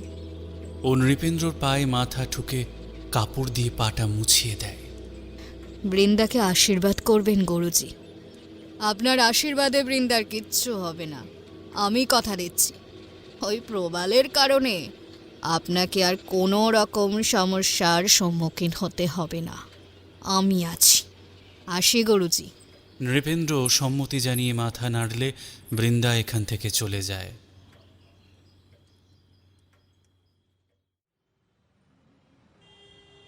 বিদ্যুৎ প্রবালকে নিয়ে নিজে গাড়ি চালিয়ে যাচ্ছে। প্রবালের জ্ঞান ফিরেছে, কিন্তু ও যাতে না কিছু করতে পারে তাই ওর হাত গাড়ির সঙ্গে হ্যান্ডকাফ দিয়ে বেঁধে রেখেছে বিদ্যুৎ। থানায় নৃপেন্দ্রর লোক আছে জেনেও প্রবালকে থানাতেই ওকে নিয়ে যেতে হবে। থানাতেই আইনি প্রক্রিয়া শুরু হবে, এছাড়া আর অন্য কোনো উপায় নেই। তবে ওর কাছে যথেষ্ট প্রমাণ আছে, তাই নৃপেন্দ্র এবার কেমন করে ওর হাত থেকে পালাতে পারে সেটাই ও দেখবে। তবে যত সময় যাচ্ছে তত বিরক্ত হয়ে উঠছে বিদ্যুৎ। অনেকক্ষণ হয়ে গেছে রাস্তায় জ্যামে আটকে পড়েছেও। এখন সবে সকালবেলা, এই সময়ই যদি এতখানি জ্যাম হয় তাহলে বাকি দিনে কি হবে? একজনের কিছু একটা হয়েছে, সেই জন্য সবাই রাস্তার মাঝে আনন্দ করতে করতে যাচ্ছে। কেউ নাচছে, কেউ বাজি ফাটাচ্ছে ও গাড়ির হর্ন বাজাচ্ছে। কিন্তু সকলে এতটাই আনন্দ মজার মধ্যে মজে আছে যে হর্নকে কেউ গুরুত্বই দেয় না। এমন সময় একজন বৃহন্নলা ওর কাছে এসে গাড়ির দরজায় টোকা মারে। এই রাজা, দরজা খোল, দরজা খোল। সরি মাসি, টাকা হবে না, দরজা খোলা যাবে না, তুমি অন্য কোথাও যাও। আরে হ্যান্ডসাম, সবাই যদি বলে অন্য জায়গায় টাকা নাও তাহলে আমাদের কি হবে বল? দরজা খোল, কিছু টাকা দে, আশীর্বাদ করব, আমিও একটু খেতে পাবো। খোল না দরজাটা। সত্যি তো, সকলে যদি তাড়িয়ে দেয় তাহলে এই মানুষগুলোর কি হবে? এমনিতেই ওরা সমাজের সাধারণ মানুষের কাছে প্রতিনিয়ত বিদ্রূপের শিকার হয়, হেনস্থার শিকার হয়। বিদ্যুৎ এই মানুষগুলোকে ভীষণ সম্মান করে। ও নিজের পেশাগত জীবনে এমন তৃতীয় লিঙ্গের বহু মানুষের থেকে কল্পনাতীত সাহায্য পেয়েছে। বিদ্যুৎ দরজা খুললে হাসি মুখে দাঁড়ানো বৃন্দা ভিতরে মুখ ঢোকায়। বিদ্যুৎ ওর মানিব্যাগ থেকে টাকা বের করতে যাবে, এমন সময় বৃন্দা প্রবালের মাথা লক্ষ্য করে গুলি করে। সঙ্গে সঙ্গে প্রবালের শরীর ঢলে পড়ে। এমন হঠাৎ করে যে কিছু একটা হয়ে যাবে সেটা অভিজ্ঞ আইবি অফিসার বিদ্যুৎ পর্যন্ত বুঝতে পারেনি। ও হতবাক হয়ে যায়, তবে তা কয়েক সেকেন্ডের জন্য। বৃন্দা ওকেও ঠিক গুলি করতেই যাবে, তার আগেই বিদ্যুৎ ওর হাত থেকে বন্দুকটা কেড়ে নেয়। বৃন্দা ধাক্কা দিয়ে বিদ্যুৎকে ঠেলে দিয়ে ওখান থেকে ছুটে পালিয়ে যায়। বিদ্যুৎও আর এতটুকুও সময় নষ্ট না করে বৃন্দার পিছনে দৌড়তে থাকে। দাঁড়ান, দাঁড়ান, ভালো হবে না বলছি, দাঁড়ান। বিদ্যুৎ ওই বন্দুকটাই তাক করে, তবে গুলি মারতে পারে না। এখানে রাস্তায় এত মানুষ আছে, ও চাইলেও গুলি এখানে করতে পারবে না। তবে ও বৃন্দাকেও নজরের বাইরে যেতে দেয় না, পিছন পিছন দৌড়তে থাকে। দৌড়তে দৌড়তে ও একটা ফাঁকা জায়গায় এসে পৌঁছায়। কিন্তু বৃন্দা কোথায় চলে গেল? ও তো খেয়াল রেখেছিল। তাহলে কি হলো? হঠাৎ ওর সামনে বৃন্দা বেরিয়ে আসে। বৃন্দা খোলা চুলে দাঁড়িয়ে আছে, ওর লম্বা লম্বা চুল হাওয়ায় দুলছে। মুখ বেয়ে ঘাম গড়িয়ে পড়ছে, কপালের বড় লাল টিপ ঘেঁটে গিয়েছে। বিদ্যুতের সামনে যেন সাক্ষাৎ ধ্বংসের দেবতা একটা মানুষের রূপ নিয়ে দাঁড়িয়ে আছে। ভয় কখনোই পায় না বিদ্যুৎ, তবে আজ এক মুহূর্তের জন্য ওর পাও যেন থমকে যায়, শরীরটা কাঁটা দিয়ে ওঠে। ও বন্দুক বের করে বৃন্দার উদ্দেশ্যে তাক করে, তবে তার আগেই বৃন্দা ওর বুকে লাথি মারলে ও অনেকটা দূরে গিয়ে ছিটকে পড়ে। ওর হাতে থাকা বন্দুকটিও ছিটকে পড়ে। বৃন্দার সেই নরম কণ্ঠস্বর আর নেই, ও ভয়ঙ্কর হয়ে উঠেছে। ওর গলা থেকে নারী পুরুষের মিশ্র স্বর বের হচ্ছে, তাতে কণ্ঠস্বর আরও ভয়ঙ্কর শোনাচ্ছে। তোর জন্য, শুধুমাত্র তোর জন্য আমার গুরুজির রাতের ঘুম নষ্ট হয়ে গেছে। তোর জন্য আমার গুরুজি কষ্ট পাচ্ছেন। আজ তোর শেষ দিন। তোর রক্ত দিয়ে আমি আমার গুরুজির পা ধুয়ে দেব। কয়েক মুহূর্তের জন্য ভয় পেলেও বিদ্যুৎ ভয় পাওয়ার মানুষ নয়। ও উঠে দাঁড়ায়, ও নিজের সর্বশক্তি দিয়ে বৃন্দাকে আক্রমণ করে। কিন্তু বৃন্দার শরীরের জোরের কাছে বিদ্যুতের জোর কিছুই নয়। ও আবার ছিটকে পড়ে, ওর মাথায় প্রচণ্ড জোরে লাগে। বৃন্দার মুখ থেকে ভয়ানক গর্জনের শব্দ বের হচ্ছে। আজ তোর শেষ দিন। তুই আমার গুরুজির শান্তি কেড়ে নিয়েছিস। তোর জন্য আমার গুরুজির রাতের ঘুম চলে গিয়েছে। তোর রক্ত দিয়ে আমি আমার গুরুজির পা ধোয়াবো। বিদ্যুৎ উঠতে চাইলে বৃন্দা এক লাফে ওর বুকের উপর বসে শাড়ির মধ্যে লুকানো ছুরিটা তুলে ধরে। তারপর বিদ্যুতের বুকে বসিয়ে দেওয়ার জন্য উদ্যত হয়। বিদ্যুতের মনে হয় যেন এটাই ওর জীবনের শেষ দিন। আতঙ্কে ওর চোখ বড় বড় হয়ে গেছে। তবে একটা তীব্র শব্দে হতবাক বৃন্দা ওই দিকে তাকায়, দেখে ওদের সামনে নির্মল দাঁড়িয়ে আছে। নির্মলের হাতে একটা বন্দুক, ও গুলি করছে। গুলিটাও কারুর উদ্দেশ্যেই করেনি, কিন্তু নির্মল চাইলে যে সেটা করতে পারে সেটাও বোঝা যায়। বাঁচতে চাইলে ওকে ছাড়ো। বৃন্দা এক মুহূর্তের জন্য অমনোযোগী হয়ে উঠলে সেই সূচকে বিদ্যুৎ ওকে ঠেলে সরিয়ে উঠে দাঁড়িয়ে পড়ে। ভাই ভাই ধর এটা। নির্মলের হাতে থাকা বন্দুকটা নির্মল বিদ্যুতের উদ্দেশ্যে ছুঁড়ে দিলে বিদ্যুৎ সেটা লুফে নেয়। তবে বিদ্যুতের উদ্দেশ্য কখনোই বৃন্দাকে মারা নয়, বরং ওকে হাতে নাতে ধরা। বৃন্দাকে ধরতে পারলে যে নৃপেন্দ্র সম্পর্কে অনেক কিছু জানতে পারবে সেটা তো বেশ ভালোভাবেই বুঝে গিয়েছে। তবে বৃন্দাকে ধরা যতখানি সহজ মনে করে ততখানি সহজ নয়। ও বিদ্যুৎকে ঠেলে দিয়ে গলির ভিতরে ঢুকে যায়। বিদ্যুৎও বৃন্দাকে অনুসরণ করে গলির ভিতরে ঢুকতে যাবে, তবে দেখে সেখানে প্রচুর লোক জমে আছে। ও এত লোকের মধ্যে থেকে বৃন্দাকে আর আলাদা করে খুঁজে পায় না। রাস্তার মধ্যে এই এত কিছু, এত লোক, সমস্তটার কারণ যে প্রবালকে পৃথিবী থেকে সরিয়ে দেওয়া সেটা বিদ্যুৎ ভালোই বুঝতে পারে। কিন্তু প্রবালকে বাঁচাতে না পারার কারণে রাগে ওর মুখটা লাল হয়ে ওঠে। ও চিৎকার করে ওঠে, এইবারও ওরা বেঁচে গেল, এইবারও তোমায় ছাড়বো না আমি নৃপেন্দ্র শাস্ত্রী, তোমায় আমি ছাড়বো না। আমি আমি তোমায় ছাড়বো না, এর শেষ দেখে তবেই ছাড়বো। ভাই তুই আর এখানে এক মুহূর্ত দাঁড়াস না, তুই যা এখান থেকে। কিন্তু দাদা তুমি এখানে কি করে এলে? তুমি জানলে কি করে আমি এখানে আছি? গল্পের পরবর্তী অংশ শোনার জন্য অবশ্যই আমাদের চ্যানেলটি সাবস্ক্রাইব করে রাখুন আর বেল আইকনটা প্রেস করে রাখুন।